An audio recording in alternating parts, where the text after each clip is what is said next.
अरे माँ और बाबूजी को नहीं बता सकते थे तो क्या हुआ, मुझे ही बता देते। अब क्या करूं, सब कुछ इतनी जल्दबाजी में करना पड़ा कि मुझे तुम्हें बताने का समय ही नहीं मिला।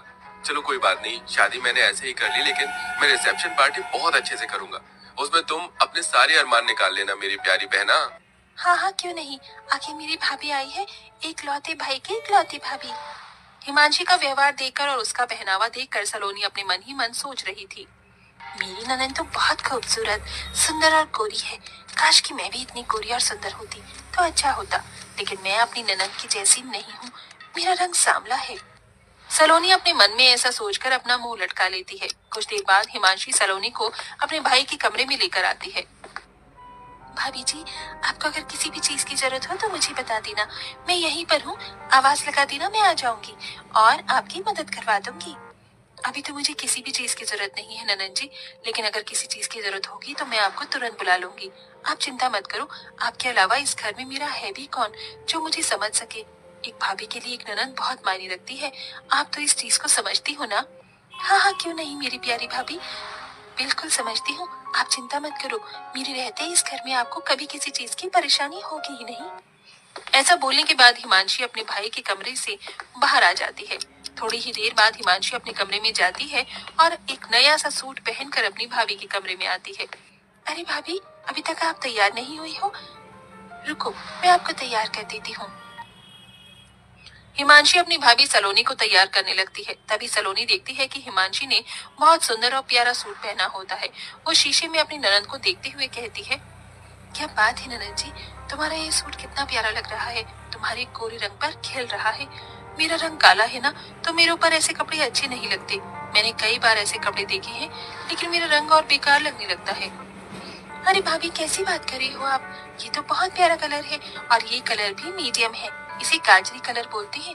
आपको पता है ये कलर हर एक औरत के ऊपर जचता है, फिर चाहे वो काली हो या गोरी हो। आपको यकीन नहीं है तो रुको, मैं आपको ये सूट देती हूँ, फिर आप इसे पहनकर देखना, आपके ऊपर बहुत अच्छा लगेगा।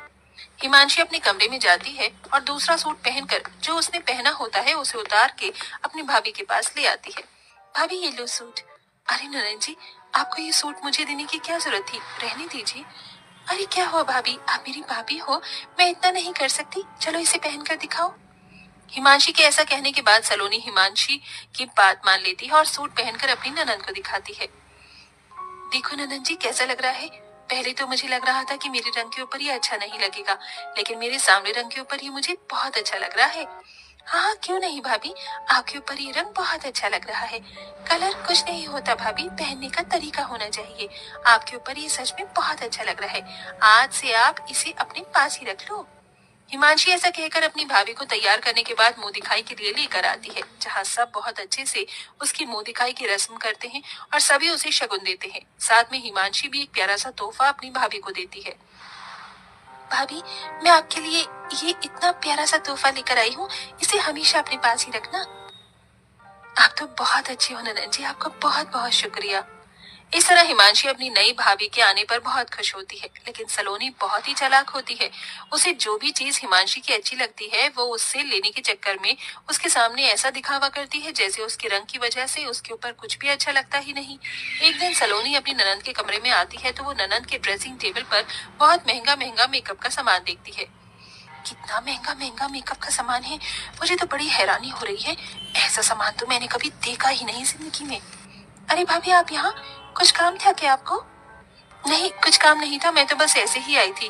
वैसे ननद जी आपके कमरे में ड्रेसिंग टेबल पर ये इतना महंगा महंगा मेकअप का सामान, वैसे तो मैं भी सोचा करती थी कि मैं मेकअप करूंगी, लेकिन मेरा रंग सांवला है इसलिए मेरे रंग पर पता नहीं मेकअप खिलेगा या नहीं।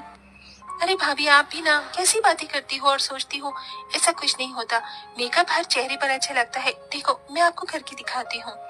हिमांशी अपनी भाभी सलोनी के चेहरे पर थोड़ा सा मेकअप करती है तो सलोनी को अच्छा लगता है। तभी सलोनी कहने लगती है, ननन जी बहुत बढ़िया मेकअप है आपके पास, काश कि मेरे पास भी होता। होने की क्या बात है भाभी जी, ये है ना, आप इसे रख लो, मैं अपने लिए और मंगा लूंगी, आपके पास रहे या मेरे पास रहे, कौन सी बड़ी बात है। सलोनी ये सुनते ही खुश हो जाती है।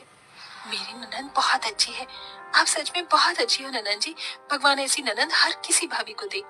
ऐसा कहने के बाद सलोनी अपने कमरे में सारा मेकअप का सामान उठाकर ले आती है और उसे अपनी ड्रेसिंग टेबल पर लगाने लगती है। ननंद की सारे सामान पर मेरा ही अधिकार है। मैं उनके पास कुछ नहीं छोड़ूंगी, सब ले लूंगी।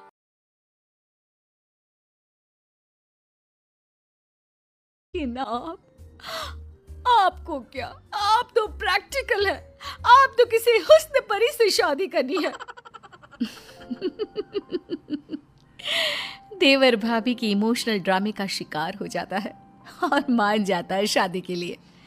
ऐसे ही सब लड़की से मिलने जाते हैं और लड़की पसंद आने पर जेठानी देवर और देवरानी की शादी करवा देती है। शादी के कुछ दिनों बाद एक नंबर की गंवार। अब देखो रूपाली, मुझे जॉब के लिए देर हो रही है। एक काम कर दो मेरा, कल पहनने के लिए कुछ भी नहीं है मेरे पास। आज से ना मेरे पहनने वाले सारे कपड़े तुम धो दिया करना, ठीक है? देवरानी जो जेठानी के सारे हुक्म किसी आका की तरह माना करती, वहीं जेठानी भी अपने गेम को खुल कर खेल रही थी। शाम को, अरे बहू, मेरे लिए जरा एक कप चाय बना कर लाना। रूपाली, माँ जी को एक कप चाय बना कर दे दो। लेकिन भाभी मैं तो। प्लीज रूपाली, मैं एक बहुत इंपॉर्टेंट काम कर रही हूँ, उसे बीच में छोड़कर नहीं जा सकती। जी ठीक है। अच्छा हुआ मैं अपने लिए एक घरेलू देवरानी ढूंढ कर लाई। अब मेरा काम बहुत आसान हो गया है। मुझे बस जॉब का काम करना पड़ता है, क्योंकि घर के काम तो प्यारी प्यारी देवरानी संभाल लेती है। वाह जी वाह, कितनी समझदार हूँ मैं। लेकिन दिन एक से नहीं होते। जो नया होता है वो एक दिन पुराना हो जाता है और वो रंग सामने आता है जो उसका असली रंग होता है। और फिर रूपाली, जरा मेरा फोन पास करना।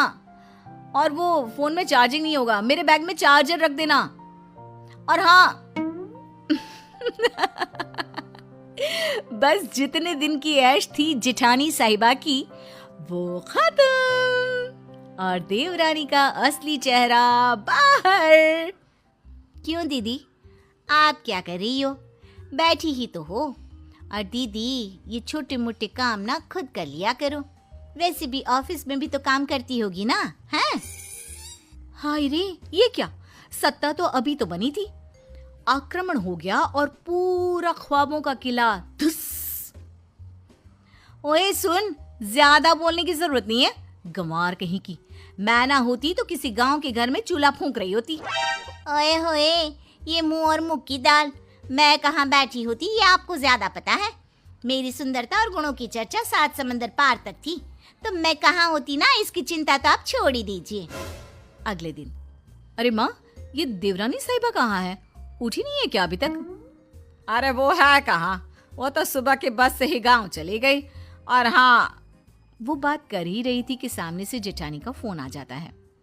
सुनिए दीदी, मैं ना कुछ दिनों के लिए अपने मायके जा रही हूँ, मेरी बस का टाइम हो गया है, इसलिए मैं कपड़े और बर्तन धो कर नहीं गई हूँ, इसलिए वो काम आप ही कर लेना। और हाँ, सासू माँ का ना अच्छे से ख्याल रखना, कमाई के चक्कर में ना हवाई मत हो जाना।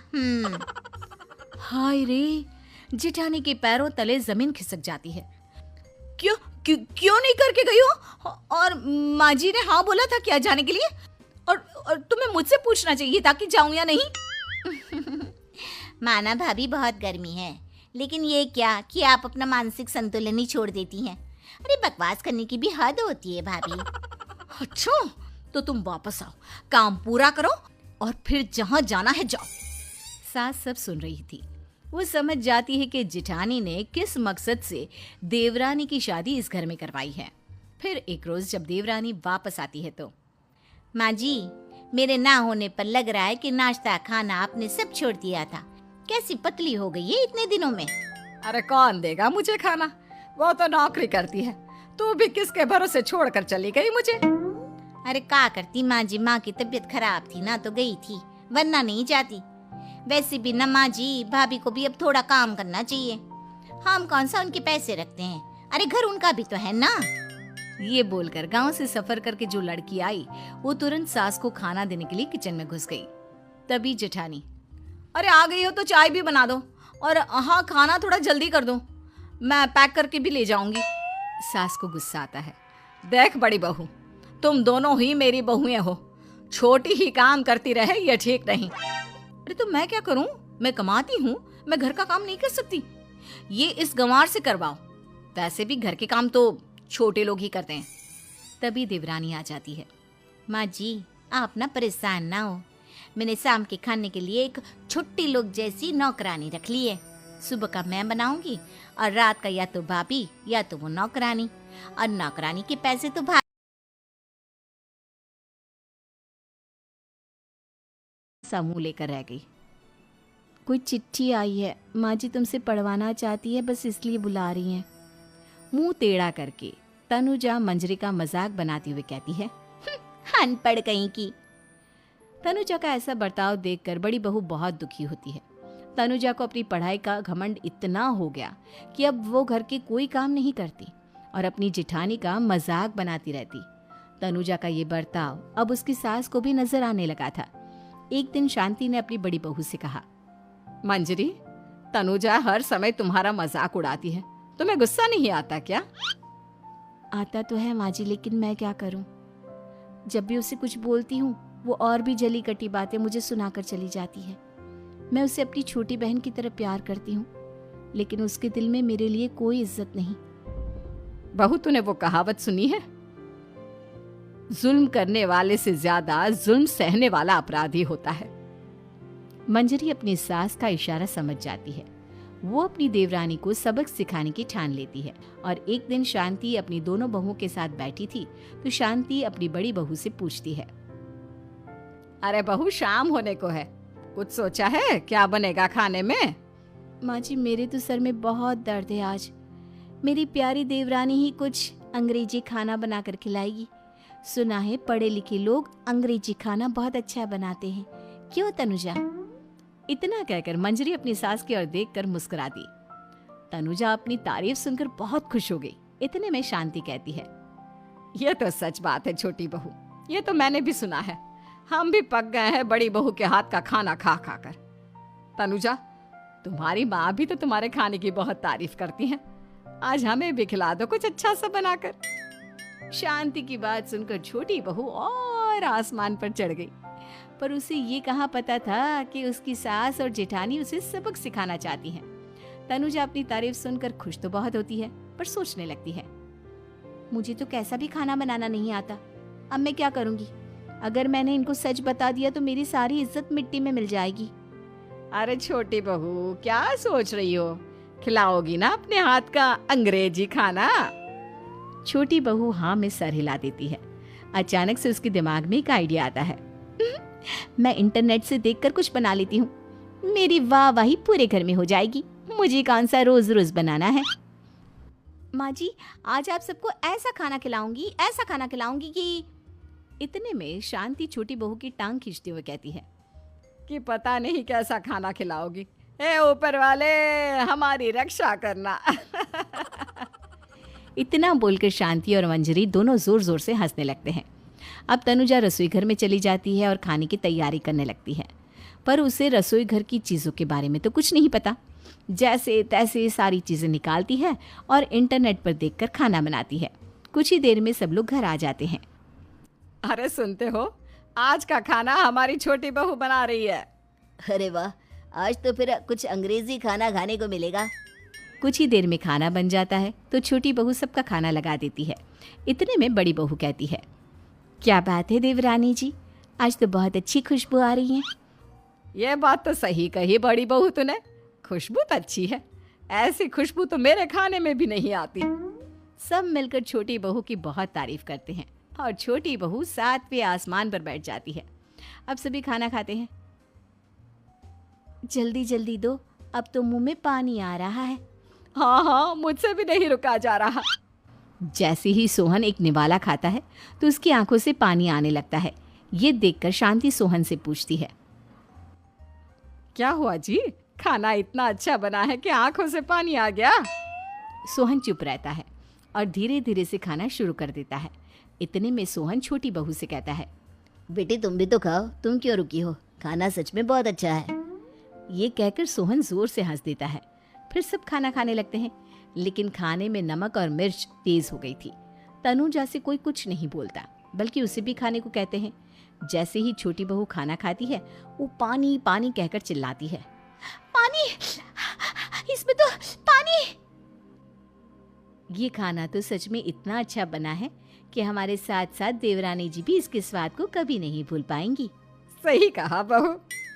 तनुजा को अपनी गलती का एहसास हुआ और उसने अपनी सास से कहा, माँ जी ये मेरी गलती नहीं है, इंटरनेट पर दिखाया था।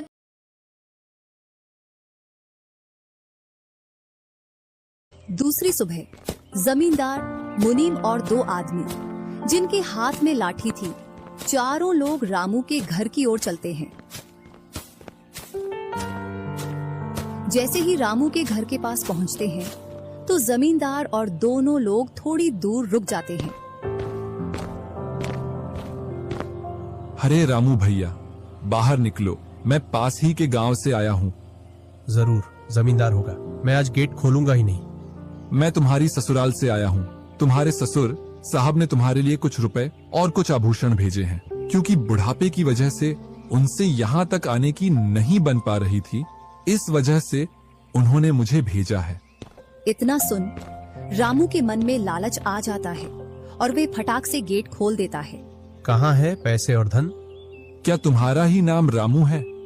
हाँ, मेरा ही नाम रामू है। कहाँ है धन? यही पास में रखा है, चलो दोनों उठा लाते हैं। वह मुनीम के साथ चल देता। थोड़ी दूर चलने के बाद मुनीम जमींदार जी को बुला लेता है। जमींदार और दोनों लोग रामू के पास आ जाते हैं। लाओ मेरे पैसे लौटाओ, ब्याज समेत। मैंने आपसे पैसे नहीं लिए। ये ऐसे नहीं मानेगा। अब तुम दोनों के हवाले करता हूँ, तुम चाहे जैसे इससे पैसे निकालो। और दोनों आदमी रामू को लठ से मारते हैं। रामू चिल्लाता हुआ, अरे भाई रुको, अरे भाई रुको, मत मारो, अरे भाई रुको, मत मारो। इधर वह दोनों रामू में दे लठ लठ बरसा रहे थे। तभी राजू गेट खोलकर देखता है तो रामू पर कुछ लोग लठ से वार कर रहे थे। तो वह दौड़कर उनके पास आता है और बोलता है, अरे भाई रुको। इस रामू ने आज से 5 महीने पहले मुझसे पैसे लिए थे। जब लौटाने की बारी आई तो बहाने कर रहा था। कितने पैसे हैं? 2000। रुको मैं लाता हूँ।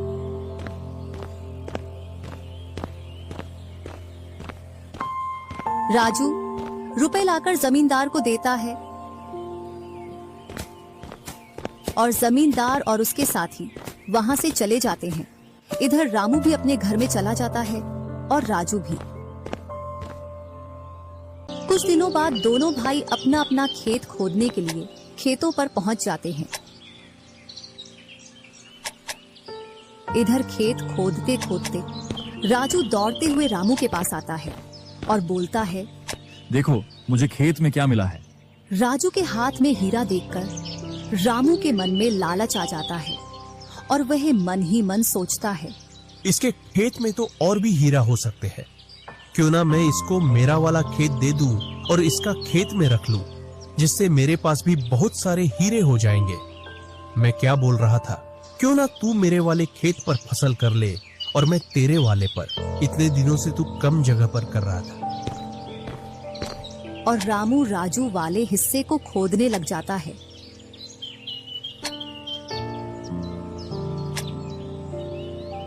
शाम तक पूरे खेत को खोद देता है, लेकिन उसे उसमें कुछ भी नहीं मिलता और थका हारा घर पहुंच जाता है। आज पूरा खेत खोद दिया, लेकिन फिर भी एक हीरा नहीं मिला, जबकि राजू ने खेत का एक कोना खोदा था, उसमें ही उसे एक हीरा मिल गया। अच्छा, आप अगर ऐसे ही मेहनत करते रहे तो एक दिन आपको भी बहुत सारे हीरे मिलेंगे। बातों ही बातों में रामू की नींद लग जाती है। तब वह बोलता है, आज जैसी नींद मुझे कभी नहीं आई। हाँ, अगर तुम ऐसे ही मेहनत करते रहे तो आपको रोज ऐसी नींद आएगी। और रामू उसे वर्ष राजू की तरह अपने खेतों में मेहनत करता है और दोनों की फसलें बराबर निकलती हैं, जिससे रामू के चेहरे पर अलग ही चमक दिखती है। एक दिन चारों लोग साथ में बैठकर खाना खा रहे थे। क्या सच में उस दिन खेत में से हीरा निकला था? हाँ भैया, निकला था ना। जो आज आपके घर में, उसकी वजह से कई सारे हीरे रखे हैं। इतने में ही रामू की पत्नी बोलती है, वह तो नकली था, आपसे काम करवाने के लिए। इसी प्रकार बातें करते करते चारों लोग अपने अपने घरों में जाकर सो जाते हैं। सुबह होते ही तुम दोनों को राजा साहब ने राजमहल बुलाया है। वह दोनों भाई सेनापति के साथ चल देते हैं। अब पता नहीं कौन सी आपदा आ गई। कुछ नहीं, कुछ अच्छा काम होगा, तभी तो हमें बुलाया है। दोनों राजा के पास पहुंच जाते हैं। हमने सुना है इस वर्ष तुम्हारी फसल सबसे अच्छी निकली है और आपने इस बार सबसे ज्यादा राजकोष में कर दिया है। इसी का आप दोनों को इनाम दिया।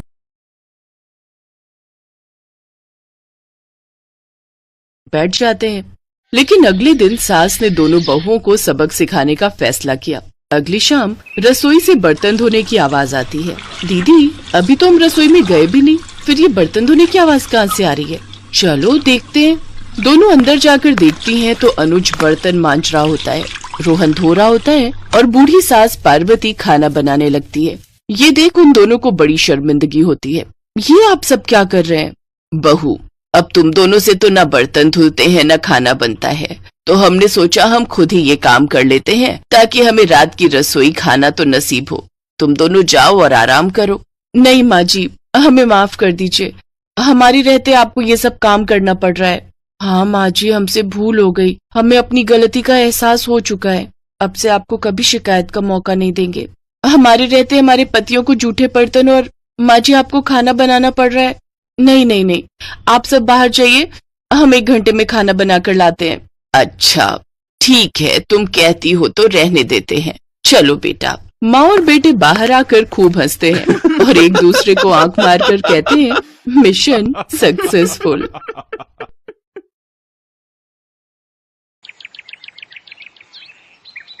एक रोज शाम के वक्त हिना अपनी माँ के साथ बैठी हुई होती है।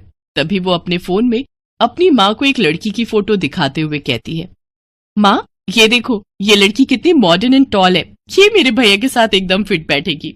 तभी उस घर की बड़ी बहू मानसी वहां आती है। चलिए माँ जी, हिना दीदी खाना लग गया है। बहू यहाँ तो आ, ये देख हम तेरे देवर के लिए रिश्ता.com की साइट पे लड़की ढूंढ रहे हैं जो कि सुंदर होने के साथ साथ अमीर भी है। अब तेरे गरीब मायके वालों ने दहेज के नाम पर 1-2 चीज पकड़ा दी बस, इसलिए अब मैं अपनी छोटी बहू अमीर खानदान की लाऊंगी जो कि भर भर कर दहेज लाए। हाँ, वो अपनी बड़ी बहू को ताने दे ही रही थी कि तभी उसका छोटा बेटा हितांश एक मॉडर्न लड़की के साथ घर आता है। उन दोनों के गले में वरमाला डली हुई थी। हितांश बेटा, ये लड़की कौन है? माँ ये जूली है और हम दोनों ने शादी कर ली है। क्या तुम दोनों ने शादी कर ली? मैं नहीं मानती इस शादी को। हाँ तो किसे फर्क पड़ता है आपके मानने या ना मानने से? वैसे भी वो कहावत तो आपने सुनी ही होगी कि जब मियाँ बीबी राजी तो क्या करेगा काजी। मैं जानती हूँ, जरूर इस डायन ने ही तुझे भड़काया होगा। मैं इस डायन को हरगिज अपनी बहू नहीं मानूंगी। भले ही आप ना मानो, लेकिन लीगली तौर पर मैं ही तो हूँ आपकी बहू। इसलिए अब जल्दी से जाइए और आरती की थाली लाकर मेरा गृह प्रवेश कीजिए। सास बेमन से अपनी नई बहू का स्वागत करती है। जूली हितांश के साथ अपने कमरे में चली जाती है। हे राम, माँ अपनी इस नई छैल छबीली के तेवर देखे, इसके तो रंग ढंग ही अलग है, बड़ा ही घमंड है इसमें। तू चिंता मत कर बेटी, कल इसका ससुराल में पहला दिन है, तुम देखना अगर मैंने भी इसका घमंड चूर चूर नहीं किया तो। अगले दिन सुबह हितांश के पिता यानी जूली के ससुर अपनी पत्नी से कहते हैं, विमला देखो तो, सुबह के 10 बजने को हैं और ये नई बहू अभी तक अपने कमरे में सोई पड़ी है और आज इसका रसोई में पहला दिन है और ये अभी तक अपने कमरे में है। तुम रुको जी, अभी मैं इसकी खबर लेती हूँ। नई बहू, अरे ओ नई बहू।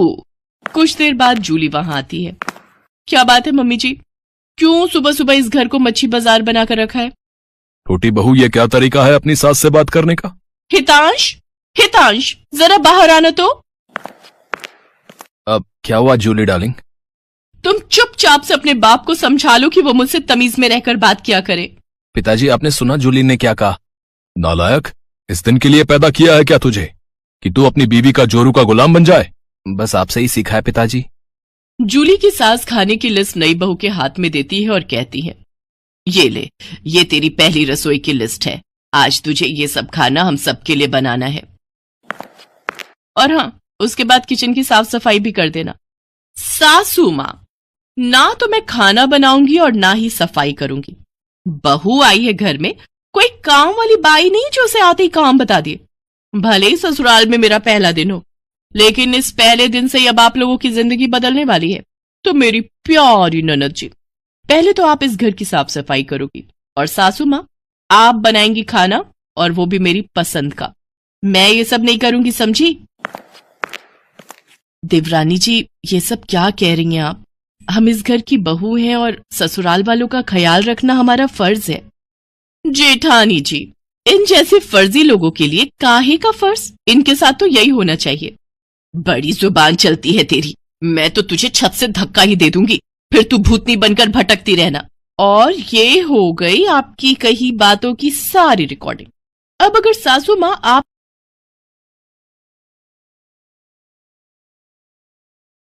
बाबा, आप रुक जाइए, मौसम बहुत ज्यादा खराब है।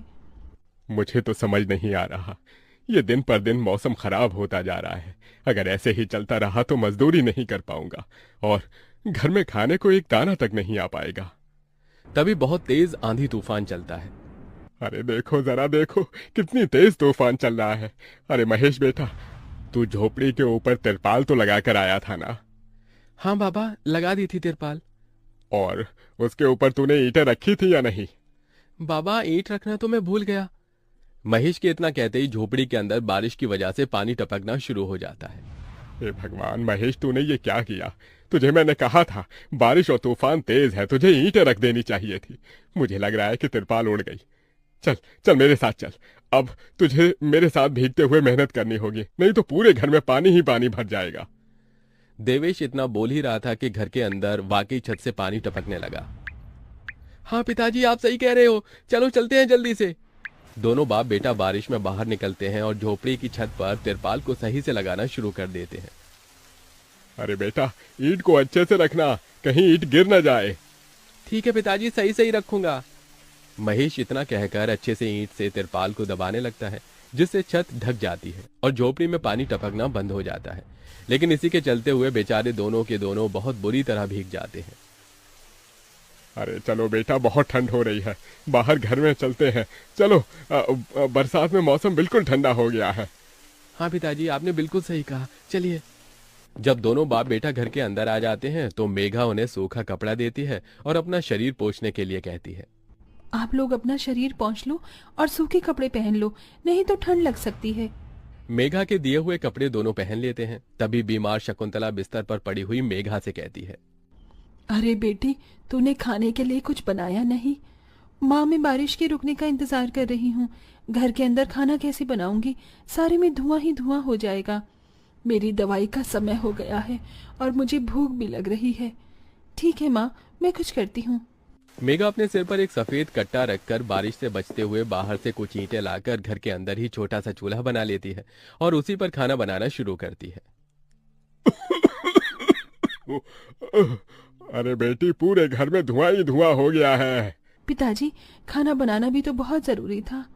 मेघा जैसे तैसे करके जल्दी जल्दी खाना बना लेती है। वो खाने में नमक मिर्च वाले चावल ही बना पाती है। माँ उठो, ये लोग खाना खा लो। शकुंतला मेघा के हाथों से खाना खाती है। शकुंतला के पूरे शरीर को पैरालाइज हुआ था, जिसके कारण ना तो वो हिल सकती थी और ना ही वो उठ सकती थी। मेरी प्यारी बेटी, इतनी कम उम्र में तेरे ऊपर कितनी जिम्मेदारी आ गई।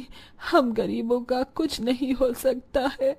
इस गरीब झोपड़ी के अंदर हम कैसे कैसे दिन देखते हैं।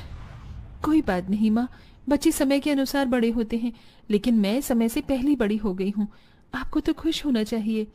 मैं तो इस कदर लाचार हो गई हूँ कि तेरे सर पर हाथ रखकर तुझे आशीर्वाद भी नहीं दे सकती बेटा। शकुंतला की आंखों से आंसू निकल रहे थे। मेघा उसके आंसू पोंछकर अपनी मां को हौसला देती है, जिसके बाद वो अपने भाई और पिता के साथ बैठकर खाना खाती है। बारिश होती ही रहती है, लेकिन बारिश रुकने का नाम ही नहीं लेती। खाना खाकर वो सभी सो जाते हैं। आधी रात के समय जिस तरफ शकुंतला का बिस्तर होता है, वहां पर पानी टपकना शुरू हो जाता है। अरे ये क्या, पानी टपक रहा है। मेघा, लगता है सो गई। अब मैं क्या करूं? ये पानी तो धीरे धीरे टपकता ही जा रहा है।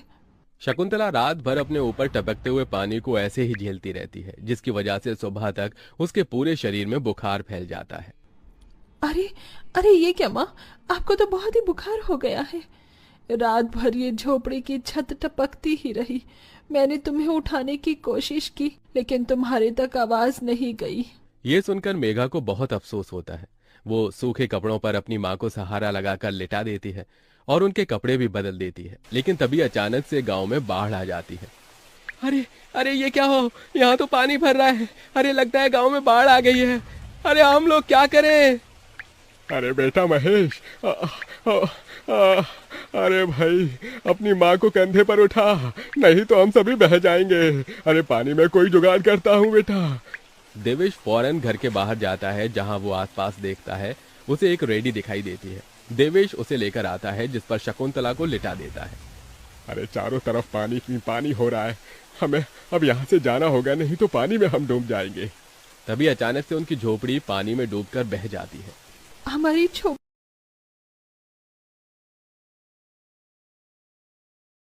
चमकपुर गांव में गोपाल नाम का एक लड़का रहता था।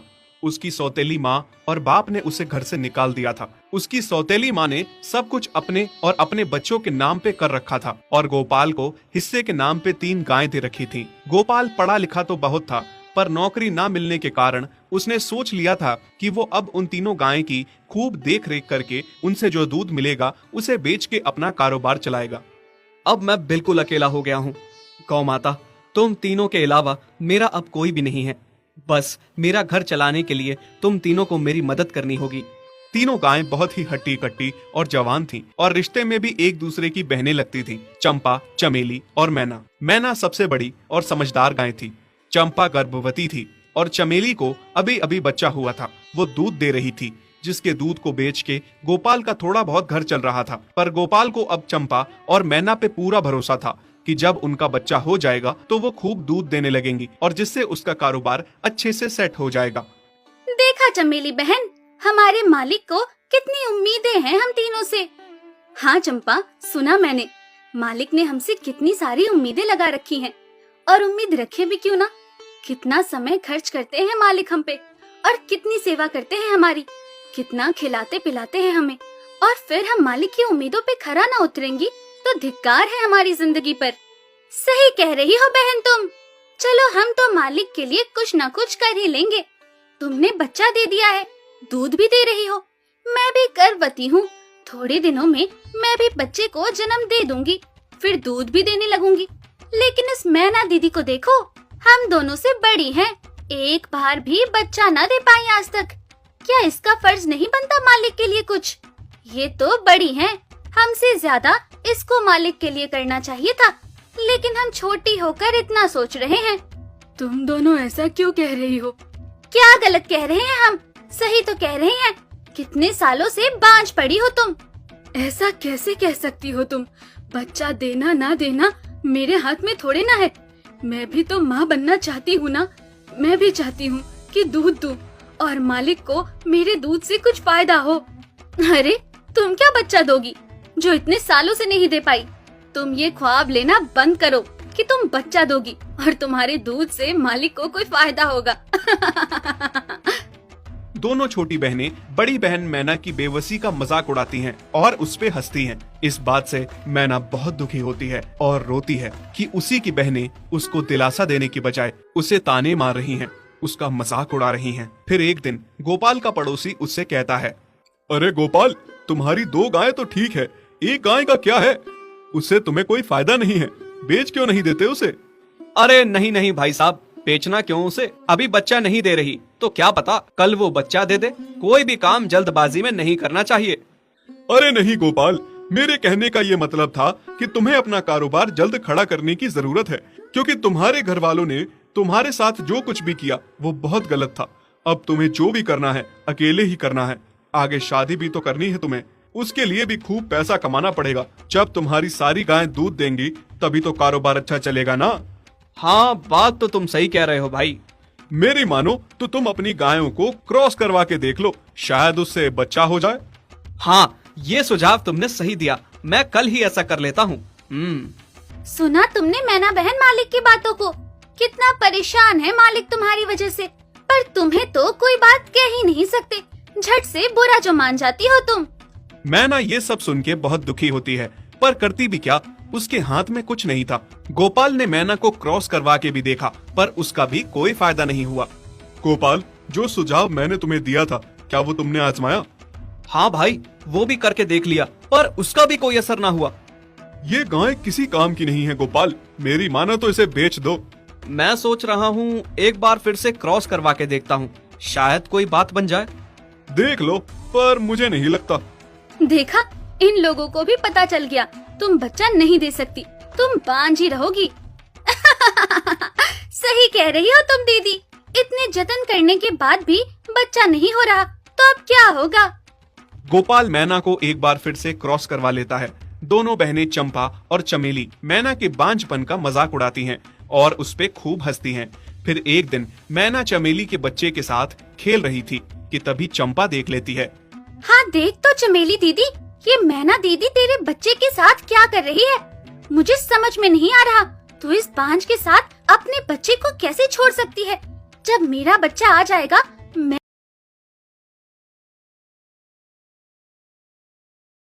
तुम उसी तरह तोते के रूप में भटको। नहीं नहीं, मुझे आजाद करो, वरना मैं तुम्हें छोड़ूंगा नहीं।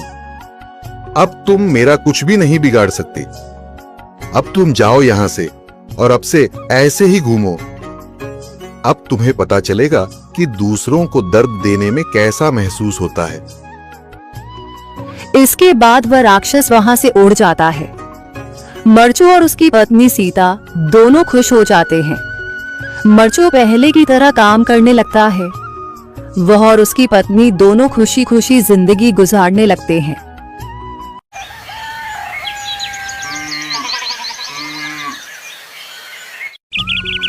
मर्चू जंगल से लकड़ियां काटकर बाजार में बेचने गया, लेकिन उसे लकड़ियों के अच्छे दाम नहीं मिले। इस पर मर्चू ने कहा, अरे भैया, इतने कम पैसे? इन पैसों में तो 2 वक्त का खाना भी नहीं मिलेगा। आप मुझे बहुत ही कम पैसे देते हैं। मैं इतनी मेहनत से लकड़ियां काट कर आता हूँ, लेकिन उनके पैसे मुझे बहुत कम मिलते हैं। भैया, तुम्हारी लकड़ियां होती ही इतनी कमजोर हैं कि मैं इससे ज्यादा पैसे नहीं दे सकता। तुम्हारी लकड़ियों के बस इतने ही पैसे बनते हैं। अरे भैया, कुछ ज्यादा कर दो ना। वो क्या है ना कि इन पैसों का तो कुछ भी नहीं आता। मैं अपनी जिंदगी कैसे गुजारूंगा? भैया, तुम जाकर अच्छी लकड़ियां लाओ, तभी इन लकड़ियों का अच्छा दाम मिल पाएगा, वरना इन लकड़ियों का तो यही दाम है। ये सुनकर मर्चू बहुत ज्यादा परेशान हो गया और पैसे लेकर किराने की दुकान से सामान खरीदकर घर आ गया। घर पहुंचते ही मर्चू की पत्नी सीता ने कहा, अरे जी, सामान ले आए आप? हाँ जी, सामान ले आया हूँ। सीता के चेहरे पर खुशी छा जाती है, लेकिन जब उसने सामान देखा, जी, इसमें तो बहुत थोड़ा सामान है। हाँ सीता, मुझे पता है कि यह सामान बहुत थोड़ा है, लेकिन मैं क्या करूं? मेरे पास जितने पैसे थे, मैं उतने का ही सामान लेकर आ गया हूँ। इस तरह हमारा गुजारा कैसे हो पाएगा जी? आपको तो पता ही है कि हम कितनी मुश्किलों से गुजारा करते हैं। हाँ हाँ, मुझे पता है, लेकिन मैं कर भी क्या सकता हूँ? मेरे पास इतने पैसे ही नहीं कि हम एक अच्छी जिंदगी गुजार सकें। इतनी मेहनत कर रहा हूँ, लेकिन फिर भी मेहनत का फल नहीं मिल रहा। इतनी मेहनत से अच्छी लकड़ी काट कर आता हूँ, लेकिन मुनासिब दाम नहीं मिलता। मैं तो बहुत परेशान हूँ। क्या करूँ? कहाँ जाऊँ? अरे जी, आप परेशान न हो, आप कोई और काम देख लें। मैंने कई बार काम तलाशने की कोशिश की, पर किसी ने भी मुझे काम नहीं दिया। ये सुनकर सीता भी काफी ज्यादा परेशान हो गई। मर्चू से सीता की परेशानी नहीं देखी गई।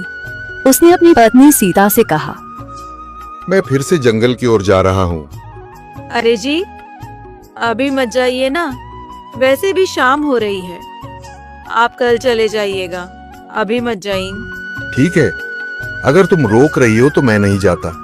मैं कल चला जाऊंगा। इसके बाद मर्चू गांव में घूमने के लिए चला गया। तभी उसे एक आदमी मिला और उसने कहा, कहाँ जा रहे हो भैया? और सुनाओ, क्या हाल चाल है? जिंदगी कैसे गुजर रही है? अरे भैया, तुम्हें तो पता है कि लकड़ियां काटकर कैसे गुजारा होता है। हाँ भैया, तुम सही कह रहे हो। और आसपास के जंगलों में अच्छी लकड़ियां भी नहीं है। इसके लिए तो जंगल के अंदर जाना पड़ेगा।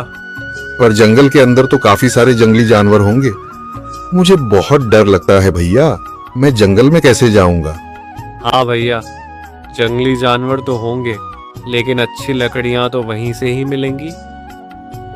ये सुनकर मरचू बहुत ज्यादा परेशान हो गया, लेकिन वह आदमी बिल्कुल ठीक कह रहा था। जंगल के किनारे की सारी लकड़ियां कट चुकी थीं। अब सिर्फ जंगल के अंदर ही अच्छी लकड़ियां बची थीं। अगली सुबह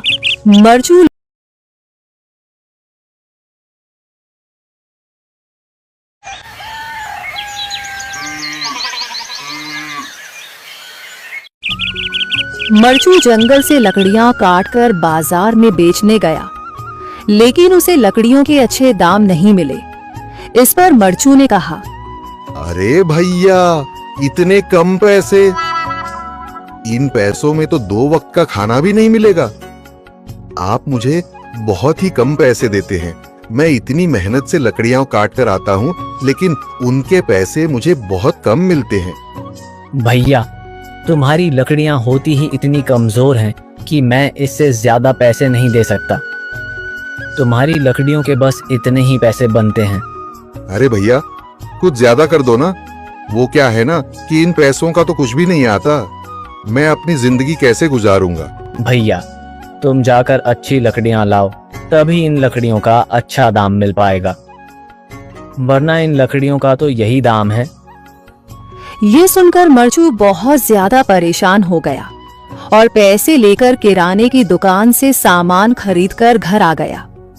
घर पहुंचते ही मरचू की पत्नी सीता ने कहा, अरे जी, सामान ले आए आप?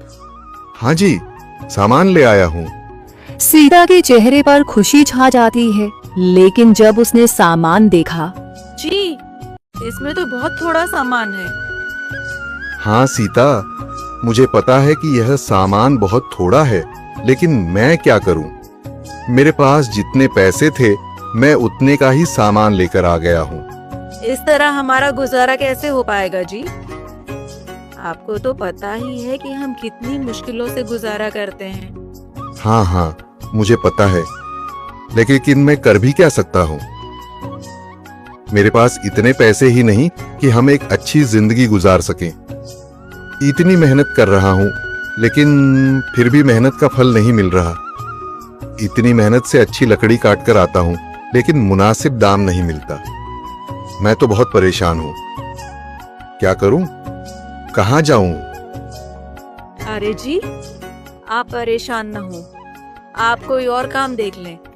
मैंने कई बार काम तलाशने की कोशिश की, पर किसी ने भी मुझे काम नहीं दिया। ये सुनकर सीता भी काफी ज्यादा परेशान हो गई। मरचू से सीता की परेशानी नहीं देखी गई। उसने अपनी पत्नी सीता से कहा, मैं फिर से जंगल की ओर जा रहा हूँ। अरे जी, अभी मत जाइए ना, वैसे भी शाम हो रही है। आप कल चले जाइएगा, अभी मत जाइए। ठीक है, अगर तुम रोक रही हो तो मैं नहीं जाता। मैं कल चला जाऊंगा। इसके बाद मरचू गांव में घूमने के लिए चला गया। तभी उसे एक आदमी मिला और उसने कहा, कहाँ जा रहे हो भैया? और सुनाओ, क्या हाल चाल है? जिंदगी कैसे गुजर रही है? अरे भैया, तुम्हें तो पता है कि लकड़ियां काटकर कैसे गुजारा होता है। हाँ भैया, तुम सही कह रहे हो। और आसपास के जंगलों में अच्छी लकड़ियां भी नहीं है। इसके लिए तो जंगल के अंदर जाना पड़ेगा। पर जंगल के अंदर तो काफी सारे जंगली जानवर होंगे। मुझे बहुत डर लगता है भैया, मैं जंगल में कैसे जाऊंगा? हाँ भैया, जंगली जानवर तो होंगे, लेकिन अच्छी लकड़ियां तो वहीं से ही मिलेंगी। ये सुनकर मरचू बहुत ज्यादा परेशान हो गया, लेकिन वह आदमी बिल्कुल ठीक कह रहा था। जंगल के किनारे की सारी लकड़ियां कट चुकी थीं। अब सिर्फ जंगल के अंदर ही अच्छी लकड़ियां बची थीं। अगली सुबह मरचू लकड़ियां काटने जंगल की ओर चल पड़ा। जंगल में आने के बाद मरचू ने कहा, अरे, यहाँ पर तो लकड़ियां ही नहीं हैं। वो आदमी सही कह रहा था, लकड़ियों के लिए तो जंगल के अंदर ही जाना पड़ेगा। और जंगल के अंदर जाना क्या सही रहेगा? मुझे तो बहुत डर लग रहा है, क्योंकि वहां पर तो काफी सारे जंगली जानवर होंगे जो खतरनाक होंगे। अगर आज मैं जंगल के अंदर नहीं गया तो मैं आज घर पैसे लेकर नहीं जा सकूंगा, और फिर जब पैसे नहीं होंगे तो गुजारा कैसे होगा? मरचू जंगल के बाहर खड़ा सोचता ही रहा और फिर उसने सोचा, अरे यहाँ पर भी कोई मजबूत पेड़ दिखाई नहीं दे रहा जिससे मैं लकड़ियां काटकर घर ले जा सकूं। लगता है और अंदर जाना पड़ेगा। यही सोचकर मरचू जंगल के अंदर चला गया। अंदर जाने के बाद उसने इधर उधर पेड़ देखे, पर उसे कोई भी अच्छा पेड़ दिखाई नहीं दिया। यह सोचकर मरचू जंगल के और अंदर चला आया।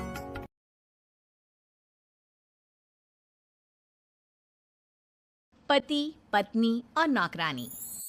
शीतल और अभिमन्यु की शादी को 5 साल हो चुके थे, लेकिन अभी तक उनका कोई बच्चा नहीं हुआ था। इसकी वजह से शीतल और अभिमन्यु परेशान रहते थे, लेकिन उन दोनों से ज्यादा परेशान थी शीतल की सास, यानी अभिमन्यु की माँ जानकी देवी। जानकी देवी चाहती थी कि जल्दी से जल्दी उनकी गोद में पोता या पोती आ जाए, और इसीलिए वो अपनी बहू शीतल को लेकर एक दिन हॉस्पिटल पहुंची। डॉक्टर मैडम, जरा ठीक से चेक करके बताइए ना। कई बड़े बड़े डॉक्टर को दिखाया है, लेकिन मेरी बहू माँ ही नहीं बन पाती। मैंने शीतल को बहुत अच्छे से चेकअप किया है। देखिए, बात यह है कि शीतल के अंदर माँ बनने की कैपेसिटी नहीं है। ये आप क्या कह रही हैं डॉक्टर साहब? कोई तो इलाज होगा ना, कोई दवाई दे दीजिए। देखिए, कुछ प्रॉब्लम ऐसी होती है जिनका कोई ट्रीटमेंट नहीं होता। आई एम सॉरी टू से, लेकिन शीतल कभी माँ नहीं बन सकती, क्योंकि उसके यूट्रस में अंदर से ही कुछ प्रॉब्लम है। घर आने के बाद, क्या हुआ माँ? कहाँ लेकर गई थी आप शीतल को? अरे कहाँ लेकर जाती, डॉक्टर मैडम के पास ले गई थी, लेकिन तेरी बीवी तो कभी माँ बन ही नहीं सकती। मम्मी जी, इसमें मेरी क्या गलती? अगर अंदर से कोई प्रॉब्लम है तो उसमें मैं भी कुछ नहीं कर सकती। जानती हूँ, ये बात डॉक्टर के मुंह से सुन चुकी हूँ। अब दोबारा मेरे सामने इस बात का गाना मत गा। अरे माँ, परेशान होने की जरूरत नहीं है, हम सोचते हैं ना कुछ। अरे क्या सोचेगा तू? जब डॉक्टर कह चुका है कि तेरी बीवी माँ नहीं बन सकती, तो बता क्या सोचेगा तू? कहाँ से लाएगा बच्चा? माँ, ये तो मैं भी नहीं जानता।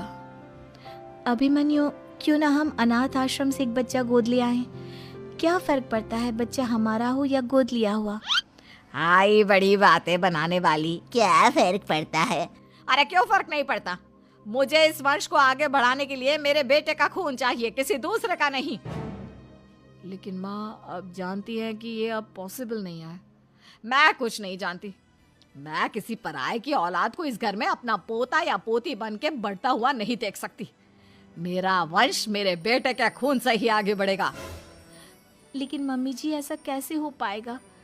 आप अच्छी तरह जानती है ना, मेरा और अभिमन्यु का बच्चा नहीं हो सकता। तो मैं अपने बेटे की दूसरी शादी करवाऊंगी, और अपनी दूसरी बीवी से यह मुझे बच्चा पैदा करके देगा। ये आप क्या कह रही हैं माँ? मैं किसी और से शादी नहीं करने वाला। मेरे रहते हुए आप अभिमन्यु की शादी किसी और से करवाएंगी मम्मी जी? आप ऐसा कैसे कर सकती हैं? तू बस देखती जा बहू, मैं ऐसा कैसे कर सकती हूँ। कुछ दिनों के बाद, अभिमन्यु, मैंने तेरे लिए लड़की ढूंढ ली है। माँ, मैं आपको कितनी बार समझाऊं, मुझे किसी से शादी नहीं करनी है। पहले मेरी बात सुन। ये जो चमेली है ना, हमारे घर में काम करने आती है, वो तुझसे शादी करने के लिए तैयार है। मम्मी जी, आप अभिमन्यु की शादी एक नौकरानी के साथ करवाएंगी? वो इसलिए क्योंकि चमेली दिखने में बहुत खूबसूरत है, बच्चा भी सुंदर ही होगा। मम्मी जी, लेकिन एक बच्चे के लिए अपने बेटे की शादी नौकरानी के साथ करवाना, क्या ये सही है? अगर अभिमन्यु ने शादी नहीं की ना, तो मैं अपनी जान दे दूंगी। अब देख लो, अगर तुम्हें अपनी माँ की जान प्यारी है तो तुम्हें इस नौकरानी के साथ शादी करनी ही होगी। इस तरह जानकी देवी अपने बेटे अभिमन्यु की शादी नौकरानी चमेली के साथ करवा देती है। कुछ दिनों के बाद, नौकरानी से मालकिन बन के तो मजा आ गया। अब तो मैं इस घर की मालकिन हूँ। देखो, अपने आप को ज़्यादा मालकिन समझने की कोशिश मत करो। एक बार तुम्हारा और अभिमन्यु का बच्चा इस दुनिया में आ जाए, उसके बाद तुम इस घर से हमेशा के लिए चली जाना। अरे जाओ जाओ, किसी और के आगे बातें बनाना। एक बच्चा तो पैदा नहीं कर सकी। बढ़िया आई, जाओ जाकर मेरे लिए कॉफी बना कर लाओ। नौकरानी मैं हूँ या तुम? मम्मी जी देखिए ना, शीतल मुझसे किस तरह से बात कर रही है। शीतल, तुम्हें पता है ना चमेली प्रेग्नेंट है, मेरे बेटे के बच्चे की माँ बनने वाली है। वो जैसा कहती है वैसा करो। लेकिन मम्मी जी वो मुझे नौकरों की तरह ट्रीट कर रही है। अरे तो करेगी ना, वैसे भी बहू तुम हो किस काम की, एक बच्चा तो पैदा नहीं कर सकती। जाओ अब घर के सारे काम करो और चमेली को आराम करने दो। थैंक यू मम्मी जी, भगवान आपका भला करे। आप नहीं होती तो मैं नौकरानी से महारानी कैसे बनती। देखो तुम्हें जो चाहिए सब मिलेगा, खूब खाओ। जादुई तोता। एक छोटे से गांव में एक गरीब परिवार रहता था। उस परिवार में रामू और उसकी बीवी सीता उसके बेटे चिंटू के साथ रहते थे। उसी गांव में एक तोता भी रहता था। उसका नाम था रघु। वो किस्मत का धनी था। जहां भी जाता वहां किसी भी चीज की कमी नहीं पड़ती थी। एक दिन रघु उड़ते उड़ते उस गरीब परिवार के घर गया। रघु सोचता है, अरे वाह, लगता है यहाँ आज बहुत अच्छा खाना मिलेगा, मैं पेट भर के खाऊंगा। वो एक कटोरी में रखे अमरूद देखता है। अरे वाह, अमरूद, मुझे तो ये बहुत पसंद है, मैं तो इसे पेट भर के खाऊंगा। रघु तोता अमरूद खाने ही लगता है। तभी सीता रघु को अमरूद खाते देखती है तो गुस्सा हो जाती है और उसे वहां से भगा देती है। भाग यहाँ से, न जाने कहां से आ जाते हैं, मैं तो परेशान हो गई हूं इनसे। सीता के भगाने के बाद रघु चुपचाप से एक कोने में रहता है। धीरे धीरे उस परिवार की बरकत होने लगती है। एक दिन रामू और सीता खाना खाते वक्त बातें करते हैं। आजकल हमारी बहुत तरक्की हो रही है, काम भी अच्छा चल रहा है। रामू कहता है। इस पर सीता कहती है, सच कहा, भगवान हमेशा ऐसे ही हम पर मेहरबान रहे। बेटा चिंटू भी कहता है, पिताजी मुझे खिलौना लेके दो ना, मेरे सभी दोस्तों के पास है। रामू कहता है, ठीक है, जरूर लाऊंगा। सीता कहती है, कितने खुश है सब, मेरे परिवार को किसी की नजर ना लगे। एक तरफ ऐसी बातें होती हैं तो दूसरी तरफ रसोई में रघु तोता भी अमरूद खाते रहता है। मजा आया, अमरूद खाया, मजा आया, अमरूद खाया, मजा आया। तभी सीता रसोई में आती है और रघु तोते को अमरूद खाते देख बहुत गुस्सा होती है। सीता रघु को बाहर निकालने के लिए पिंजरे में अमरूद रखती है। रघु जब अमरूद खाने लगता है तो पिंजरे का दरवाजा बंद हो जाता है और वो उसमें फंस जाता है। मुझे बाहर निकालो, मैं यहाँ फंस गया हूँ, मुझे बचाओ। अगले दिन सीता पिंजरा उठाकर बाहर दूर उस रघु को छोड़ देती है। रघु के जाते ही उनके घर आई बरकत धीरे धीरे कम हो जाती है। उन्हें बहुत घाटा होता है। सीता कहती है, ये क्या हो रहा है, अचानक इतना कैसे बदल गया, अभी तक तो सब कुछ अच्छा चल रहा था। रामू कहता है, लगता है भगवान हम पर रूठ गए हैं। चिंटू भी कहता है, लगता है अब मुझे खिलौने भी नहीं मिलेंगे। और वो रोने लगता है और बाहर चला जाता है। कुछ दिन बाद रघु तोता फिर से उस घर में आता है। वापस आया, मैं वापस आया, अब मैं जमकर अमरूद खाऊंगा। रघु सीधा रसोई घर में चला जाता है और अमरूद खाने लगता है। कुछ देर बाद सीता रसोई में आती है और रघु को देख कहती है, एक तो घर में पहले से इतनी दिक्कत चल रही है और ऊपर से ये तोता मुझे और परेशान कर रहा है। सीता रघु को वहां से भगा देती है। रघु उड़कर किसी कोने में छुप जाता है। कुछ दिन बाद धीरे धीरे उस घर की बरकत वापस आने लगती है। काम भी अच्छे से चलने लगता है। एक रात जब रघु तोता अमरूद खाने जाता है तो पिंजरे में फंस जाता है। ये लोग आखिर चाहते क्या हैं? एक तोते को शांति से अमरूद खाने क्यों नहीं देते? मैं कौन सा चोरी कर रहा हूँ, बस अमरूद ही तो खा रहा हूँ। तभी रामू वहां आता है और पिंजरे में रघु तोते को देख उसे बाहर छोड़ देता है। ये तोता भी कितना जिद्दी है, बार बार वापस आ जाता है। जैसे ही रामू रघु को छोड़ देता है, अगले दिन से फिर से उनके घर की बरकत जाने लगती है। काम में घाटा होता है। किसी को समझ नहीं आ रहा था कि ऐसा क्यों हो रहा है। रघु तोता घर आता है तो अचानक बरकत आती है, और जब रघु तोता को बाहर निकालते हैं तो बरकत चली जाती है। एक दिन सीता रघु तोते के घर आने और बाहर जाने की स्थिति पर नजर रखती है। ये तोता जब भी घर आता है तो घर में बरकत आती है, और जैसे ही ये घर से बाहर जाता है तो उसी के साथ बरकत भी चली जाती है। कहीं ये जादुई तोता तो नहीं है? अगली बार जब ये तोता घर आएगा तो मैं इसे कहीं नहीं जाने दूंगी। सीता रघु का बहुत इंतजार करती है, लेकिन रघु तोता दोबारा उस घर में कभी नहीं आता। 10वीं पास बहू। काजल की शादी सुमित के साथ हो गई। काजल के माँ बाप का एक कार एक्सीडेंट में देहांत हो जाने की वजह से उसकी पढ़ाई 9th क्लास के बाद हो नहीं पाई, क्योंकि काजल को उसके मामा जी ने पाल पोस कर बड़ा किया था, लेकिन उसे पढ़ाया लिखाया नहीं। काजल के अच्छे नेचर और उसकी सुंदरता को देखकर सुमित को वो पसंद आ गई और सुमित ने काजल के साथ शादी कर ली। शादी के बाद हमारी बहू भले ही कम पढ़ी लिखी है, लेकिन लाखों में एक है। सही कहती हो। पड़ोस वाले शर्मा जी अपनी बहू से बड़े परेशान हैं। उनकी कोई बात ही नहीं सुनती। अरे लेकिन हमारी काजल, वो तो हमारा खूब कहा मानती है और घर का काम भी कितने अच्छे से करती है। सही कहती है मम्मी। पहले मुझे भी लगता था आजकल के जमाने में सिर्फ 9th क्लास पास लड़की कुछ अजीब लगता है, लेकिन घर उसने कितने अच्छे से संभाल लिया है। अब बेटा, पढ़ाई तो वो अपनी परिस्थितियों की वजह से नहीं कर पाई, लेकिन बाकी काम तो अच्छा ही करती है। अच्छा मम्मी, शाम को मेरे ऑफिस के दोस्त और उसकी वाइफ घर पर आ रहे हैं काजल से मिलने के लिए। अरे ये तो बहुत अच्छी बात है बेटा, लेकर आओ तुम्हारे दोस्तों को। शाम के वक्त। काजल, ये मेरा दोस्त अजय है और ये उसकी पत्नी Sonali. Hello Kajal, how are you? Are you working somewhere? माफ करना जी, मैं आपकी बात समझ नहीं पाई। आई एम सॉरी, मैं बस ये पूछना चाह रही थी कि क्या तुम कहीं पर जॉब करती हो या हाउसवाइफ हो? जॉब? आपका मतलब नौकरी ना, लेकिन वो मैं कैसे कर सकती हूँ? ये तुम्हारी वाइफ क्या कह रही है? क्या तुम अपनी वाइफ को जॉब नहीं करवाना चाहते? अरे नहीं नहीं दोस्त, वो बात नहीं है।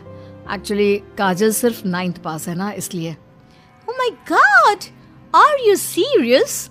सुमित, आजकल के जमाने में और सिर्फ 9th पास? आजकल तो गांव की लड़कियां भी कॉलेज की पढ़ाई पूरी करती है। काजल, क्यों पढ़ाई नहीं की तुमने? बस मेरे सामने कुछ ऐसी प्रॉब्लम थी जिसकी वजह से मैं पढ़ाई नहीं कर पाई जी। सुमित को अपने दोस्तों के सामने बहुत अजीब लगता है कि सब लोग इतने पढ़े लिखे हैं और उसकी बीवी सिर्फ 9th पास है, लेकिन वो काजल को बहुत पसंद करता था, इसलिए वो काजल से कुछ नहीं कहता। लगता है इनको इनके दोस्त के सामने बहुत अपमान जैसा महसूस हो रहा है। मुझे आगे की पढ़ाई करनी चाहिए, कम से कम 10वीं पास करना तो बहुत ज़रूरी लगता है। अगले दिन। मम्मी जी, मुझे आपसे कुछ ज़रूरी बात करनी थी जी। हाँ हाँ बोलो बेटा, क्या बात है? मम्मी जी, दरअसल मैं ना 10वीं क्लास की पढ़ाई करना चाहती हूँ, 10वीं पास करना चाहती हूँ। लेकिन बेटा, अब घर के इतने सारे काम, जिम्मेदारियों के बीच तुम 10वीं की पढ़ाई कैसे करोगी? पापा जी, मेरा बहुत मन है, प्लीज मना मत करिए ना जी। अरे ठीक है बेटा, जैसे तुम्हारी इच्छा। तुम 10वीं का फॉर्म भर दो। काजल खुश होते हुए वहां से चली जाती है। कुछ दिनों के बाद। मम्मी, क्या आपने सच में खुश होकर काजल को आगे की पढ़ाई करने की परमिशन दे दी? मेरा मतलब है, वो पढ़ाई करेगी तो घर का सारा काम, जिम्मेदारी कौन संभालेगा? अरे देखो बेटा, काजल हमारा इतना ख्याल रखती है, अब उसने हमसे परमिशन मांगी थी तो हम कैसे मना कर देते। और वैसे भी एक बार एग्जाम देने दो, उसका मन रह जाएगा। तुम्हें क्या लगता है, अब शादी के बाद 10वीं की परीक्षा पास करना आसान होता है क्या? अरे कुछ हो या ना हो, पर अगर हम मना कर देते तो उसे बुरा लग जाता ना। हाँ वैसे आपकी बात तो ठीक है। मम्मी पापा, हमें काजल का दिल नहीं तोड़ना चाहिए। अगर कुछ होगा तो ठीक है, नहीं तो कोई बात नहीं, वैसे भी एग्जाम पास करना बहुत मुश्किल सी बात है। 1 महीने के बाद। मम्मी जी, मुझे 10वीं का एग्जाम देना था, लेकिन एक प्रॉब्लम है। अरे क्या हुआ बेटा, बताओ मुझे। मम्मी जी, मैं प्रेग्नेंट हूँ और ऐसी हालत में मुझसे पढ़ाई और काम दोनों चीजें नहीं हो पा रही है। अरे कोई बात नहीं बेटा, तुम अंदर कमरे में जाकर आराम करो, हम कुछ सोचते हैं। काजल के जाने के बाद। मैंने कहा था ना, इसे अपने मन की कर लेने दो। हम मना करते तो बेकार में बुरा मान जाती। अब प्रेग्नेंट हो गई है, पढ़ाई तो वैसे ही नहीं कर पाएगी। सही कहती हो तुम, लेकिन मुझे लगता है कि बहू का 10वीं पास करने का बहुत मन था। मम्मी, उस दिन जब मेरे दोस्त घर पर आए थे ना, तो मैंने काजल का चेहरा देखा था। वो बहुत उदास हो गई थी, शायद उन लोगों के सामने खुद को काफी नीचा महसूस कर रही थी। अरे लेकिन बेटा, हमने तो परमिशन भी दे दी ना। अब प्रेगनेंसी और घर की जिम्मेदारियों के चलते कैसे सबको संभालेगी।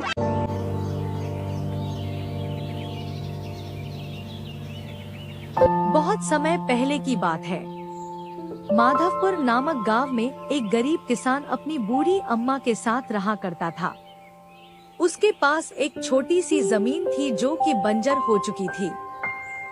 फिर भी वह दिन रात उस पर मेहनत करता था। मोहन बहुत ही मेहनती और ईमानदार था। वह एक आत्मविश्वास से भरा हुआ व्यक्ति था, जिसे ना हालातों से डर लगता था, ना ही लोगों की बातों से। हर दिन सूरज उगने से पहले ही वह उसी आत्मविश्वास के साथ उठता और अपने खेत की ओर बढ़ता, जहां सिर्फ बंजर जमीन थी, लेकिन उसके सपनों की हरियाली छिपी हुई थी। उसे यकीन था कि एक दिन उसकी मिट्टी उसे जरूर जवाब देगी, सोने जैसी फसल बनकर। ओ बेटा मोहन, तेरे लिए मैंने जमींदार से बात कर ली है। वो तुझे अपने पास काम पर रख लेंगे। तू भी जाकर उनसे एक बार बात कर ले बेटा। अब हमारे बस की बात नहीं रही। कम से कम वहां रहकर तू अपना गुजारा तो कर पाएगा। मुझे तेरा बहुत ख्याल है मोहन, इसलिए यह कदम उठाया। जाकर बात कर ले, सब ठीक हो जाएगा।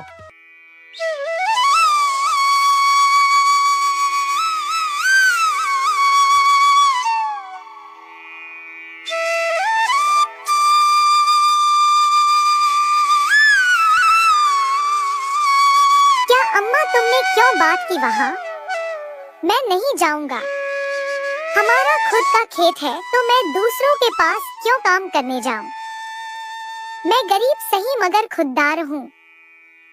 मैं अपनी मिट्टी में पला हूँ, उसी में पसीना बहाऊंगा। चाहे जितनी भी मुश्किल हो अम्मा, मैं अपनी ही जमीन पर मेहनत करूंगा, किसी और की नौकरी नहीं करूंगा। अरे मोहन, उस बंजर जमीन में क्या उगाएगा तू? वो जमीन अब बिल्कुल बेकार हो गई है बेटा, ना उसमें नमी बची है ना जान। तू अपनी जिंदगी यूं ही जाया कर देगा। उस जमीन को संवारते संवारते मैं जानती हूँ तेरा हौसला बड़ा है, पर बेटा हौसले से पेट नहीं भरता। तू मेरी बात मान ले। वो जमींदार कम से कम तुझे रोज की रोटी तो देगा। अपनी जिद छोड़ दे बेटा, तू थक जाएगा पर वो जमीन कुछ नहीं देगी तुझे। अरे अम्मा, तुम बेकार में ही इतनी परेशान हो रही हो। देखना, एक दिन मैं उसी जमीन से सोना निकालूंगा। यह जमीन ही हमारी सबसे बड़ी ताकत बनेगी। मोहन खेत में काम कर ही रहा था कि तभी वहाँ पर एक आदमी आकर बोला, अरे मोहन भैया, आपको भी मानना पड़ेगा। आप फिर से इस बंजर जमीन पर मेहनत कर रहे हैं। अरे मंगेश भैया, अब क्या करें? जमीन हमसे ज्यादा मेहनत करवा रही है, पर क्या करें? धरती तो माँ समान होती है, जैसा वह चाहे वैसा ही करना पड़ता है। कभी सख्त हो जाती है, कभी चुपचाप सब सह लेती है, कभी बीज को छुपा लेती है तो कभी उसे जीवन दे देती है। हम तो बस उसके बच्चे हैं जो उसके हर रंग को अपनाना जानते हैं। थक तो जाते हैं भैया, पर जब मिट्टी की खुशबू आती है ना तो सारी थकान उतर जाती है। उम्मीद है यह माँ हमें खाली हाथ नहीं लौटाएगी। बस थोड़ा और सब्र, थोड़ा और विश्वास। आप जैसा मूर्ख तो मैंने आज तक नहीं देखा भैया। क्या सोचते हो आप?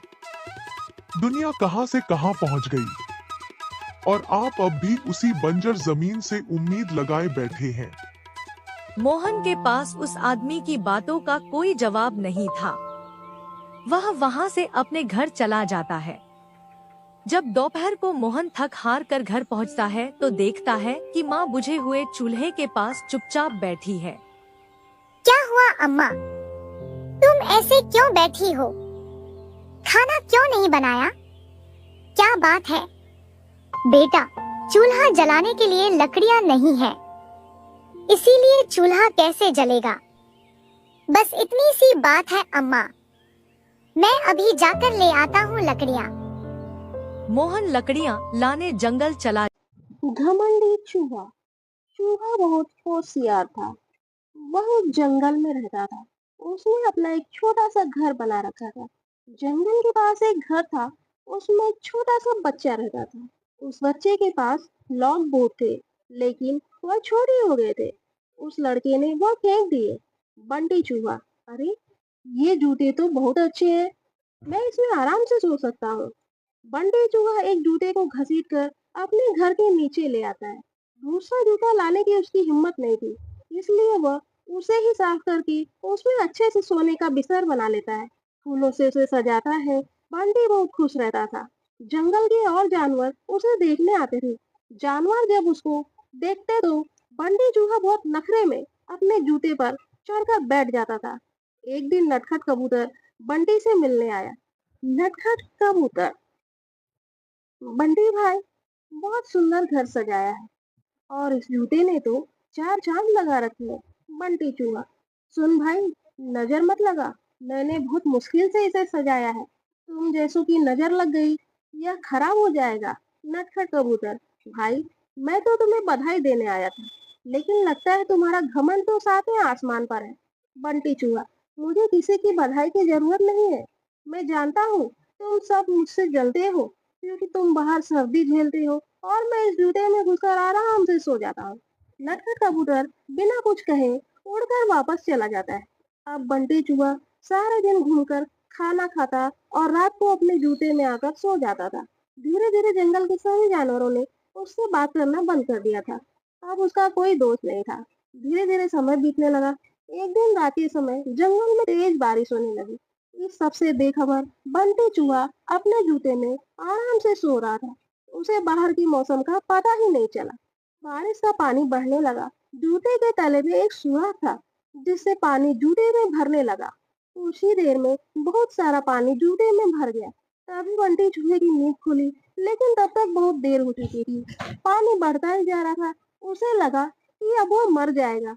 बंटी चूहा और जोर से चिल्लाने लगा, लेकिन बारिश की आवाज में किसी ने उसकी आवाज नहीं सुनी। बंटी चूहे को अपनी मौत साफ नजर आ रही थी। वह जोर जोर से उछलने लगा। उछलते उछलते उस जूते के बाहर निकलना चाह रहा था, लेकिन जूता इतना लंबा था कि वह बाहर निकल ही नहीं पा रहा था। इधर दूर एक घोंसले में नटखट कबूतर अपने बच्चों के साथ बैठा था। नटखट कबूतर, बच्चों, लगता है किसी के चिल्लाने की आवाज आ रही है, कोई मुसीबत में है। उसने बाहर निकल के देखा कि आवाज उस जूते में से आ रही थी। वह तुरंत समझ गया कि बंटी चूहा जूते में फंस गया है। नटखट कबूतर बिना देर किए किसी तरह उड़कर वहां पहुंच गया। वह जूते के ऊपर बैठ गया। उसने देखा बंटी चूहा डूब रहा है। बंटी चूहा, कबूतर भाई, मुझे बचा लो, नहीं तो मैं मर जाऊंगा। नटखट कबूतर, क्यों? तुम्हें तो इस जूते के सिवा किसी की जरूरत ही नहीं थी। बंटी चूहा, भैया बचा लो, मैं घमंड में आ गया था। यह सुनकर नटखट कबूतर उसे अपनी चोंच से पकड़कर खींचने लगा, लेकिन बंटी चूहे का वजन ज्यादा था। नटखट कबूतर उसका वजन उठा नहीं पा रहा था। नटखट कबूतर, भाई रुको, मैं अभी बाकी जानवरों को बुलाकर लाता। नटखट कबूतर जंगल में जाता है, लेकिन सभी जानवर बंटी चूहे की मदद के लिए मना कर देते हैं। तभी रास्ते में उसे कालू कौवा मिलता है। वह उसके साथ आ जाता है। दोनों मिलकर बंटी चूहे की एक एक टांग चोंच में दबाकर उड़ जाते हैं और उसे ऊपर बने घर में रख देते हैं। बंटी चूहा अपने किए पर बहुत पछताता है।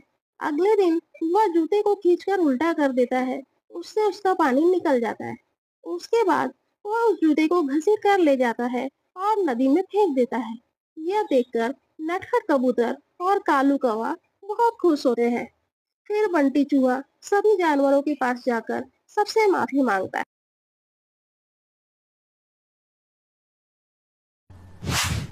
शहर में रहने वाली निहारिका की शादी गांव के राम से हो जाती है।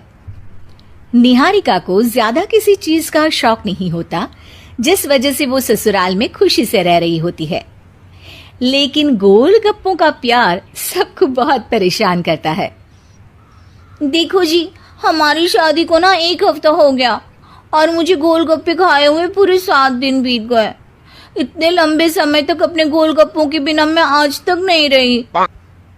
ओहो, आई बड़ी गोलगप्पे खाने वाली। हुक्म तो ऐसे चला रही है जैसे तेरे पापा ने हमें यहाँ कोई दुकान खोल कर दी हो। बेटी तो दी है ना, अब उसे थोड़े गोलगप्पे तो आप भी खिला सकते हैं ना। अरे देखो तो जरा, नास पीटे गोलगप्पों के पीछे कैसे कैंची की जैसी जुबान चल रही है इसकी। देखिए मम्मी जी, आप भले मुझे कुछ भी बोलिए, लेकिन अपने गोलगप्पों के लिए मैं कुछ नहीं सुन सकती। हाँ, अरे मैं तुम्हें गोलगप्पे खिला दूंगा, थोड़ा सब्र तो करो। पिछले 7 दिनों से सब्र ही तो कर रही हो ना। अरे गोलगप्पे ही तो है, इतना बेचैन क्यों हो रही हो? आ जाएंगे।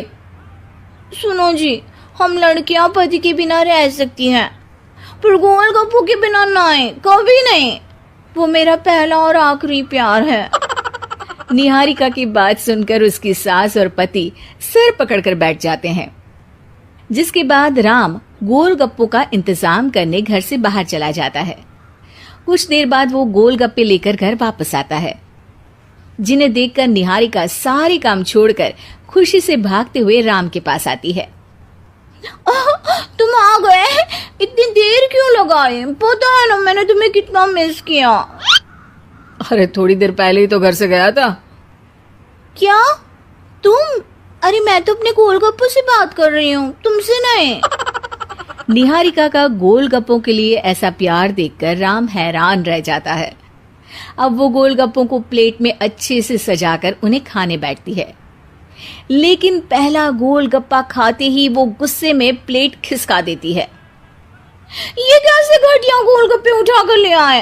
न पानी में स्वाद, न गोलगप्पों में। हाय हाय, महारानी के नखरे तो देखो, इन्हें गोलगप्पे में भी अलग अलग स्वाद चाहिए। ठीक है, आप लोग इस पर बहस मत शुरू कर देना, मैं ना कल दूसरी जगह से खरीद लाऊंगा, ठीक है?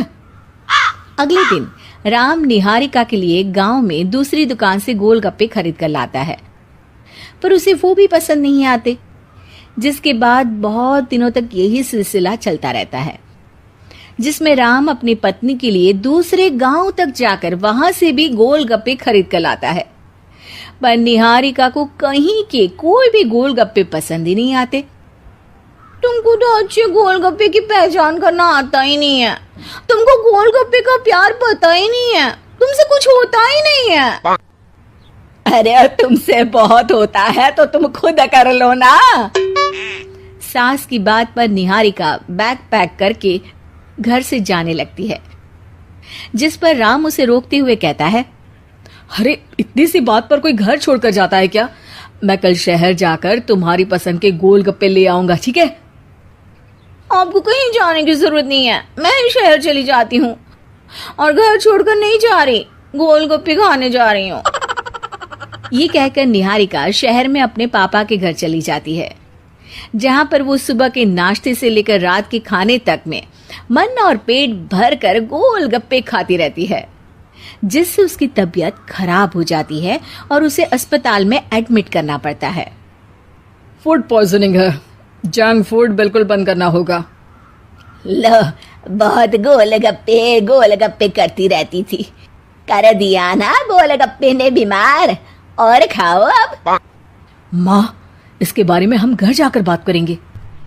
कुछ दिनों में निहारिका ठीक होकर अपने ससुराल वापस आ जाती है, जिस पर एक बार फिर सास बहू की नोकझोंक शुरू हो जाती है। अब थोड़े दिन अपने प्यार से दूर रहना, नहीं तो इस बार सीधा भगवान के घर पहुंच जाओगी।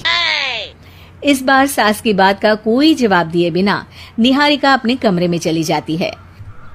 बीमार होने की वजह से ना होगा, और अगर सब मिलकर कोशिश करें तो रास्ता निकल सकता है। राजू के चेहरे पर एक उम्मीद की किरण जागती है। हाँ बाबा जी, अगर सब मिलकर काम करें तो हम पानी ढूंढ सकते हैं।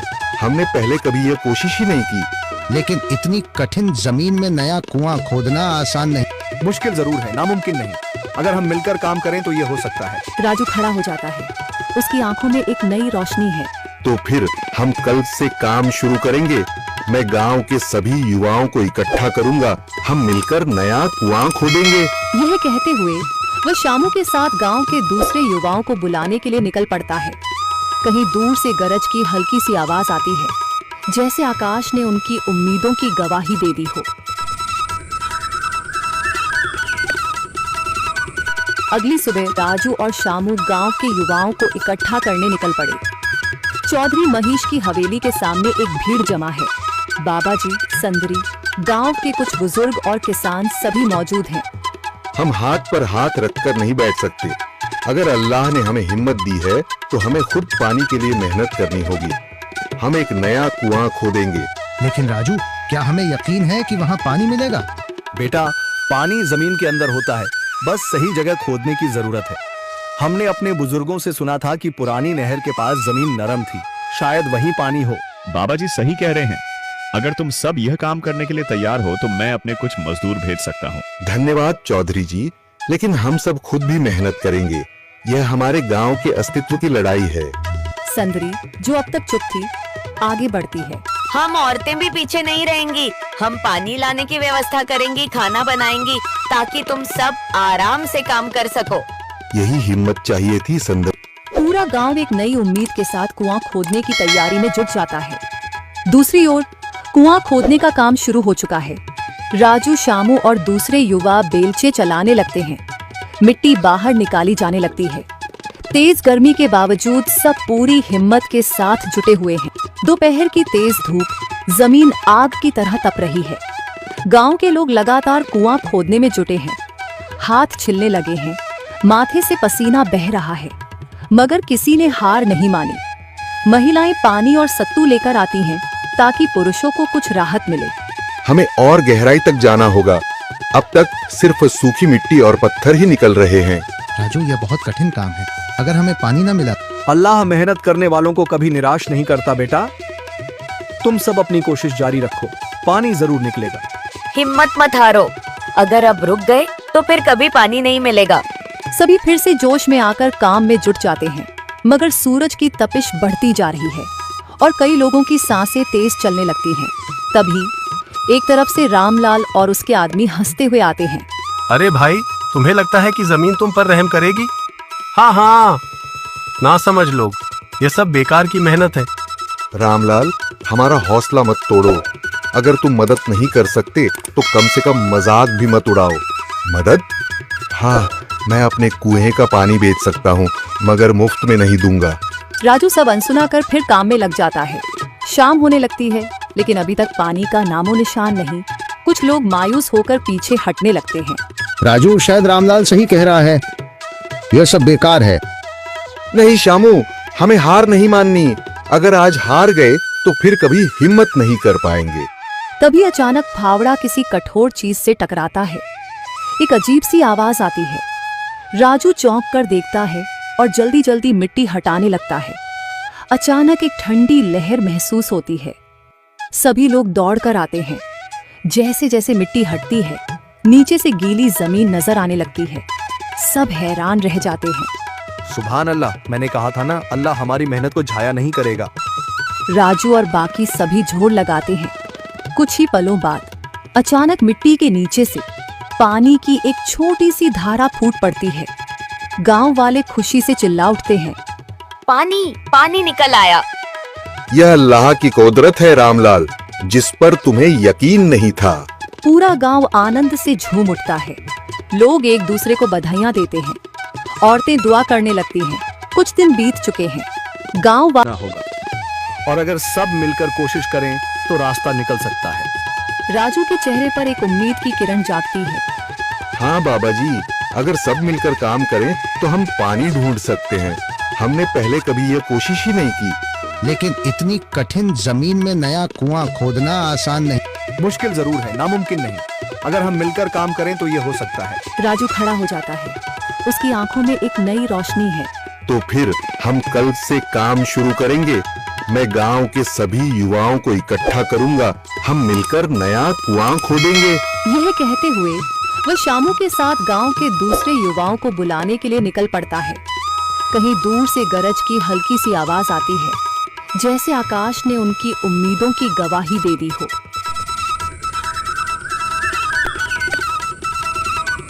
अगली सुबह राजू और शामू गांव के युवाओं को इकट्ठा करने निकल पड़े। चौधरी महेश की हवेली के सामने एक भीड़ जमा है। बाबा जी, संदरी, गांव के कुछ बुजुर्ग और किसान सभी मौजूद हैं।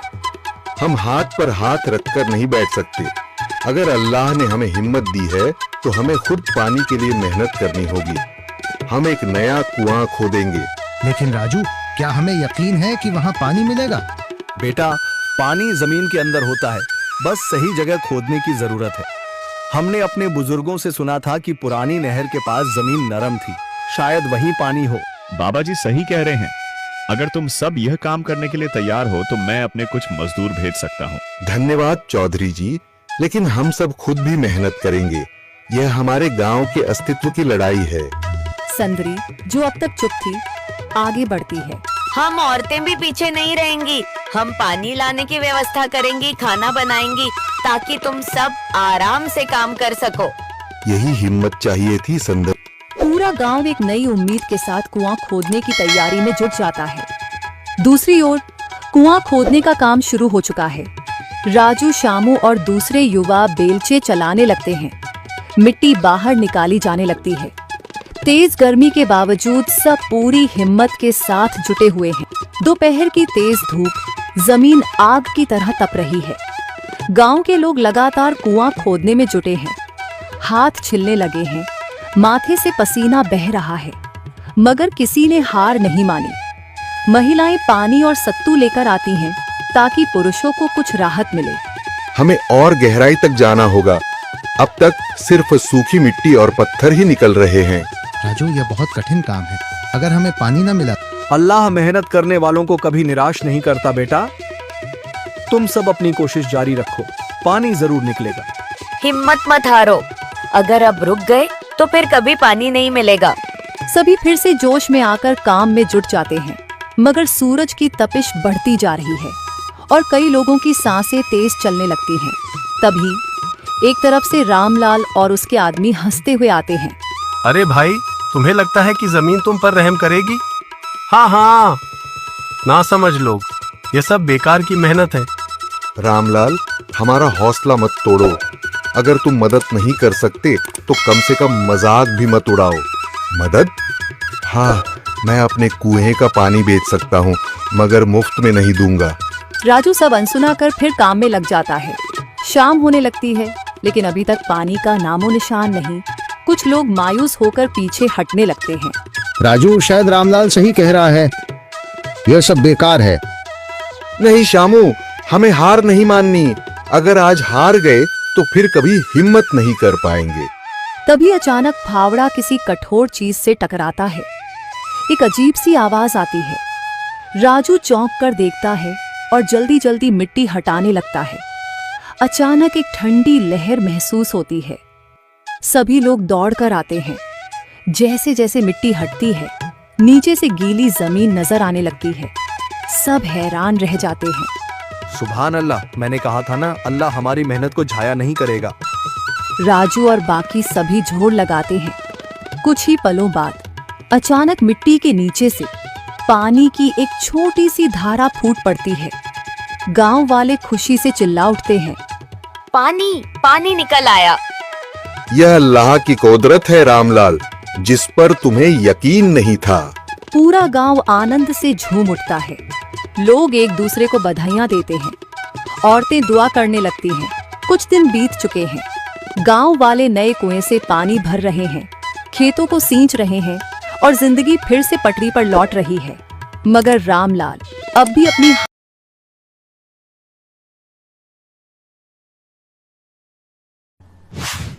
शहर में रहने वाली निहारिका की शादी गांव के राम से हो जाती है। निहारिका को ज्यादा किसी चीज का शौक नहीं होता, जिस वजह से वो ससुराल में खुशी से रह रही होती है। लेकिन गोलगप्पों का प्यार सबको बहुत परेशान करता है। देखो जी, हमारी शादी को ना 1 हफ्ता हो गया और मुझे गोलगप्पे खाए हुए पूरे 7 दिन बीत गए। इतने लंबे समय तक अपने गोलगप्पों के बिना मैं आज तक नहीं रही। ओहो, आई बड़ी गोलगप्पे खाने वाली। हुक्म तो ऐसे चला रही है जैसे तेरे पापा ने हमें यहाँ कोई दुकान खोल कर दी हो। बेटी तो दी है ना, अब उसे थोड़े गोलगप्पे तो आप भी खिला सकते हैं ना।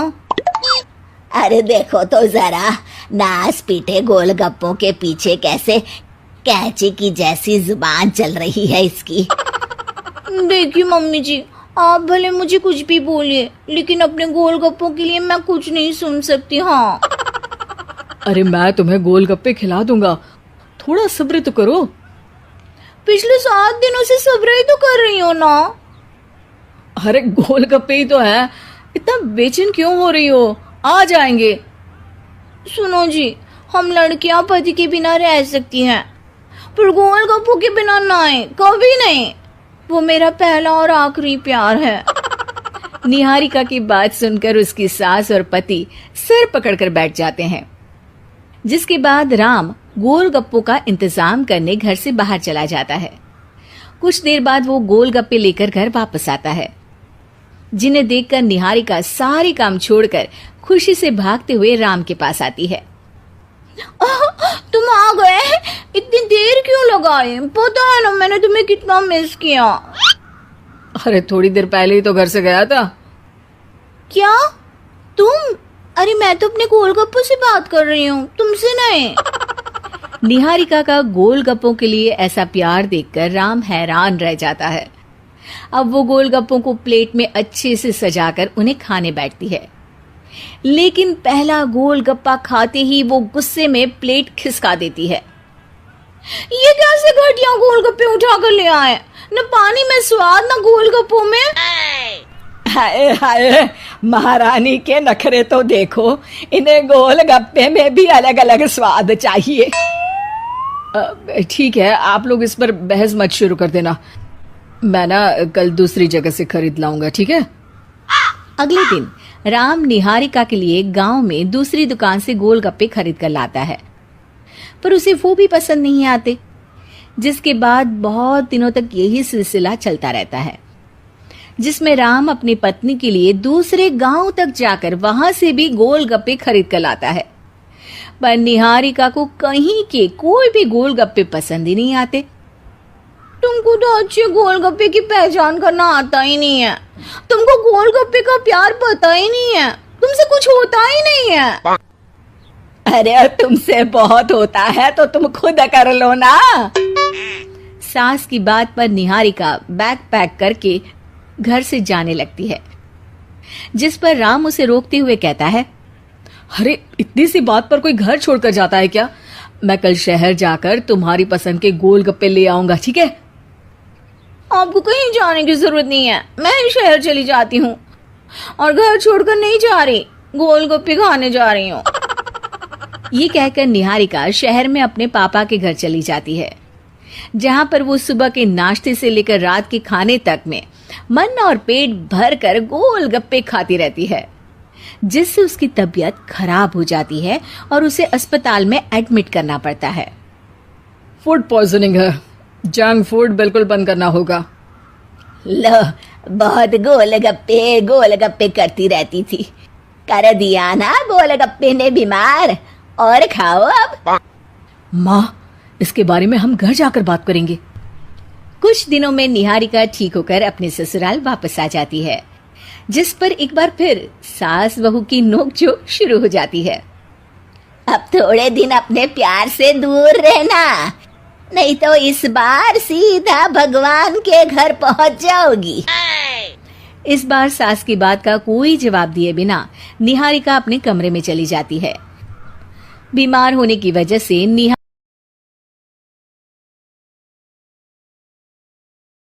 लॉकडाउन से पहले गीता के घर का नजारा कुछ ऐसा था कि रोहन ऑफिस जाता था और शिविन स्कूल। जिनके घर से जाने के बाद गीता काम खत्म करके बाकी समय आराम करती थी। लेकिन लॉकडाउन के बाद ऑफिस और स्कूल घर में ही खुल गए और इससे गीता का हाल वो तो आपको देखने में ही मजा आएगा। शिविन, ओ शिविन, महाराज उठने के लिए क्या 21 तोपों की सलामी लेंगे? अरे बिस्तर से बाहर निकल, ऑनलाइन क्लास स्टार्ट होने वाली है। अरे तुम भी हद करती हो, स्पीकर की तरह चिल्लाने की क्या जरूरत है? दिख नहीं रहा मेरी कॉन्फ्रेंस चल रही है। अब कैमरा और स्पीकर ऑन कर रहा हूं, मुझे कोई शोर नहीं चाहिए। इस पर जैसे ही रोहन लैपटॉप का कैमरा और स्पीकर ऑन करता है तभी कुकर की सीटी बजती है। करा लो अब इसे चुप। लॉकडाउन नहीं हुआ, मेरी मौत का फरमान जारी हो गया। दोनों बाप बेटे ने नाक में दम किया हुआ है। ऐसा बोलकर गीता वहां से शिविन के कमरे में पहुंच जाती है, जहां शिविन अभी भी सो रहा होता है। ओ आलसी, अब अगर 5 मिनट में नहीं उठाना तो आज तेरा गेम और यूट्यूब कैंसिल। माँ की बात सुनकर शिविन बिना 1 मिनट गंवाए उठ खड़ा होता है। उठ गया, अभी नहाकर भी आता हूँ। ये नाटक कहीं और, मुंह पर गीला कपड़ा मार और पढ़ने बैठ। शिविन की ऑनलाइन क्लास स्टार्ट हो जाती है, जिस पर गीता उसे वहां बिठाकर रसोई में चली जाती है। थोड़ी देर में उसे कमरे से कुछ आवाज सुनाई देती है, जिसे सुनकर वो कमरे में वापस आती है। हाय राम, तुझे क्लास अटेंड करने के लिए बोला था, कैमरा ऑफ करके बिस्तर पर नाचने के लिए नहीं बोला था। मम्मी मुझे कुछ समझ नहीं आ रहा, आप बाद में पढ़ा देना ना, वैसे भी अटेंडेंस तो लगी गई है। हाँ बेटा, जरूर बन जा, तू अभी से हम सबका बाप बन जा। अरे नहीं मतलब कहाँ से लाते हो इतना दिमाग, और पढ़ाई करते हुए ये चला कहाँ जाता है? नाइस क्वेश्चन, दिमाग से पूछकर बता दूंगा। शिविन की बातों से परेशान होकर गीता उसे मारने के लिए जैसे ही आगे बढ़ती है तभी वो कमरे से बाहर भाग जाता है। अब शिविन आगे और गीता हाथ में चप्पल पकड़े उसके पीछे पीछे पूरे घर में दोनों घूम रहे होते हैं। इसी बीच वो रोहन के पास पहुंच जाता है और शिविन को मारने वाली चप्पल रोहन के लैपटॉप पर जाकर गिरती है। ओए माँ! मम्मी, अब पापा को चप्पल मार रही हो? वो आज तक के रिपोर्टर, चुपचाप जाकर क्लास अटेंड कर ले, नहीं तो अगली तेरे पीछे लगेगी। इस पर शिविन वहां से चला जाता है, जिसके बाद रोहन गीता से कहता है, इस सर्कस के लिए कुछ बोलना चाहोगी? अरे क्या करूं, जब से तुम दोनों घर में रहने लगे हो, घर अपने आप ही सर्कस बन गया है और मैं तुम्हारी नौकर। कभी बेटी को संभालो तो कभी बाप के नखरे उठाओ। इन्हीं सब उथल पुथल में दिन बीतते रहते हैं, जिसमें हर रोज घर के अंदर कुछ नया सियप्पा खड़ा मिलता है, जो ज्यादातर शिविन और रोहन की ऑनलाइन स्कूल और ऑफिस से रिलेटेड ही होता है। एक सुबह, शिविन चल उठ, आज की क्लास जल्दी है। कैमरा ऑफ करके आप अटेंड कर लो। अरे ऐसे छित्तर पड़ेंगे, दादी नानी सब एक साथ याद आ जाएंगी। गीता की लाख मशक्कतों के बाद क्लास तो खत्म हो जाती है, लेकिन उसके बाद शिविन फोन इस्तेमाल करते हुए इंस्टाग्राम रील बनाने लगता है। रसोड़े में कौन था? तुम थी, मैं थी, कौन था? कौन था? हाँ, मैं गरीब हूँ। अरे ओ गरीब के बेटे, आजा, मैं बनाती हूँ तुझे गरीब। मैं बताती हूँ रसोड़े में कौन था। पढ़ाई करने बोलो तो इनकी माँ मर जाती है, और ये पागलपंतियां जितनी मर्जी करा लो। गीता शिविन को डांट रही होती है, तभी रोहन बीच में बोल पड़ता है। अरे बच्चा ही तो है, इतना गुस्सा क्यों कर रही हो? बेटे का साथ देने की इसी एक कोशिश में अब शिविन के साथ साथ रोहन भी गीता के गुस्से की सूली पर चढ़ जाता है। अगर बेटे पर इतना ही प्यार आ रहा है तो इसे क्लास अटेंड क्यों नहीं कराते? इसका होमवर्क क्यों नहीं कराते? उस समय तो बहुत जल्दी मीटिंग आ जाती है।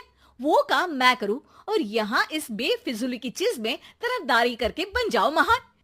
हे भगवान, कोई तो इनके ऑफिस और स्कूल खुलवाओ, मैं इन्हें और घर में नहीं सह सकती। अरे कुछ और मांग लेती, क्योंकि तुम्हारी ये विश इस साल तो पूरी होने से रही, कोरोना।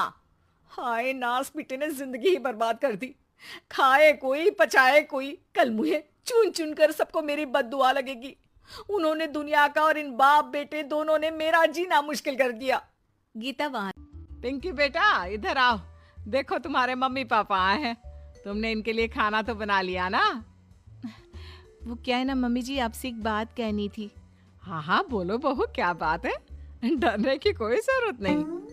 वो मम्मी जी, मैंने सोचा मम्मी पापा आए हैं तो खाना बाहर से मंगवा लेती हूँ। अरे कोई बात नहीं बेटा, वैसे भी तुम किचन में काम करने लग जाती तो अपने मम्मी पापा से बात कब करती। बहुत अच्छा किया। अब तुम अपने मम्मी पापा के साथ बैठकर आराम से बात करो, मैं अंदर जाती हूँ। शाम का वक्त जैसे ही दरवाजे की घंटी बजी, 3-4 लोग हाथों में खाने के बहुत सारे पैकेट लेकर उमा जी के घर पहुंच गए। अरे भाई कौन है आप लोग? लगता है गलत पते पर आ गए। नहीं माँ जी, हम तो खाने का ऑर्डर डिलीवर करने आए हैं, यहीं से बुकिंग मिली थी। अरे नहीं नहीं, आपको कोई गलत फहमी हुई है। हमारे यहाँ तो 2 ही मेहमान आए हैं। आपके हाथ के पैकेट देखकर लगता है इसमें 50 लोगों का खाना है। माँ जी आपने सही समझा, खाना तो इसमें 50 लोगों का ही है, क्योंकि हमें ऑर्डर यहीं से 50 लोगों का मिला है। अरे लेकिन इतना सारा खाना, कहीं मेरी बहू ने अपनी गप मारने की आदत के चलते ऐसा तो नहीं कर दिया? ये खाना आप रख लीजिए और हमें हमारे पैसे दे दीजिए। अच्छा वैसे कितने का बिल बना है? ज्यादा नहीं, बस 10,000 दे दीजिए। उन लोगों की बात सुनकर उमा जी पिंकी को आवाज देकर वहां बुलाती है। जैसे ही पिंकी वहां आती है, खुश होते हुए उन लोगों को वहां पर खाना रखने के लिए कहती है। अरे इतना सारा खाना क्यों मंगवाया बहू? अरे मम्मी जी, मैंने आपको बताया तो था, मम्मी पापा आए हैं तो मैं खाना बाहर से मंगवा रही हूँ। ये बात सही है बेटा, लेकिन 2 लोगों के लिए 50 लोगों का खाना? अरे मम्मी जी, कुछ कम पड़ जाए तो अच्छा थोड़ी ना लगता है। और मेरे मायके में तो ऐसा ही होता है, एक्स्ट्रा खाना मंगवाते हैं हम लोग। तभी पिंकी के मम्मी और पापा वहां पर आते हैं। अरे बेटा, एक्स्ट्रा खाना मंगवाने का मतलब ये थोड़ी ना होता है कि 2 लोगों के खाने के लिए 50 लोगों का खाना मंगवा लो। और बेटा, तुम्हारी गप मारने की आदत के चलते 10,000 का बिल आया है। तुम्हें नहीं लगता ये गलत है? देखो बहू, बढ़ा चढ़ाकर बातें करना अपनी जगह, लेकिन इतनी बड़ी बड़ी फेंकना भी गलत है ना। पहली बात तो इतने सारे पैसे लगे, और दूसरी बात खाना वेस्ट होगा। आप लोग ठीक कहते हैं। मैं आज के बाद अपनी इस आदत को कंट्रोल करने की कोशिश करूंगी और अब से गप थोड़ी कम मारा करूंगी। पिंकी की बात सुनकर सब लोग हंस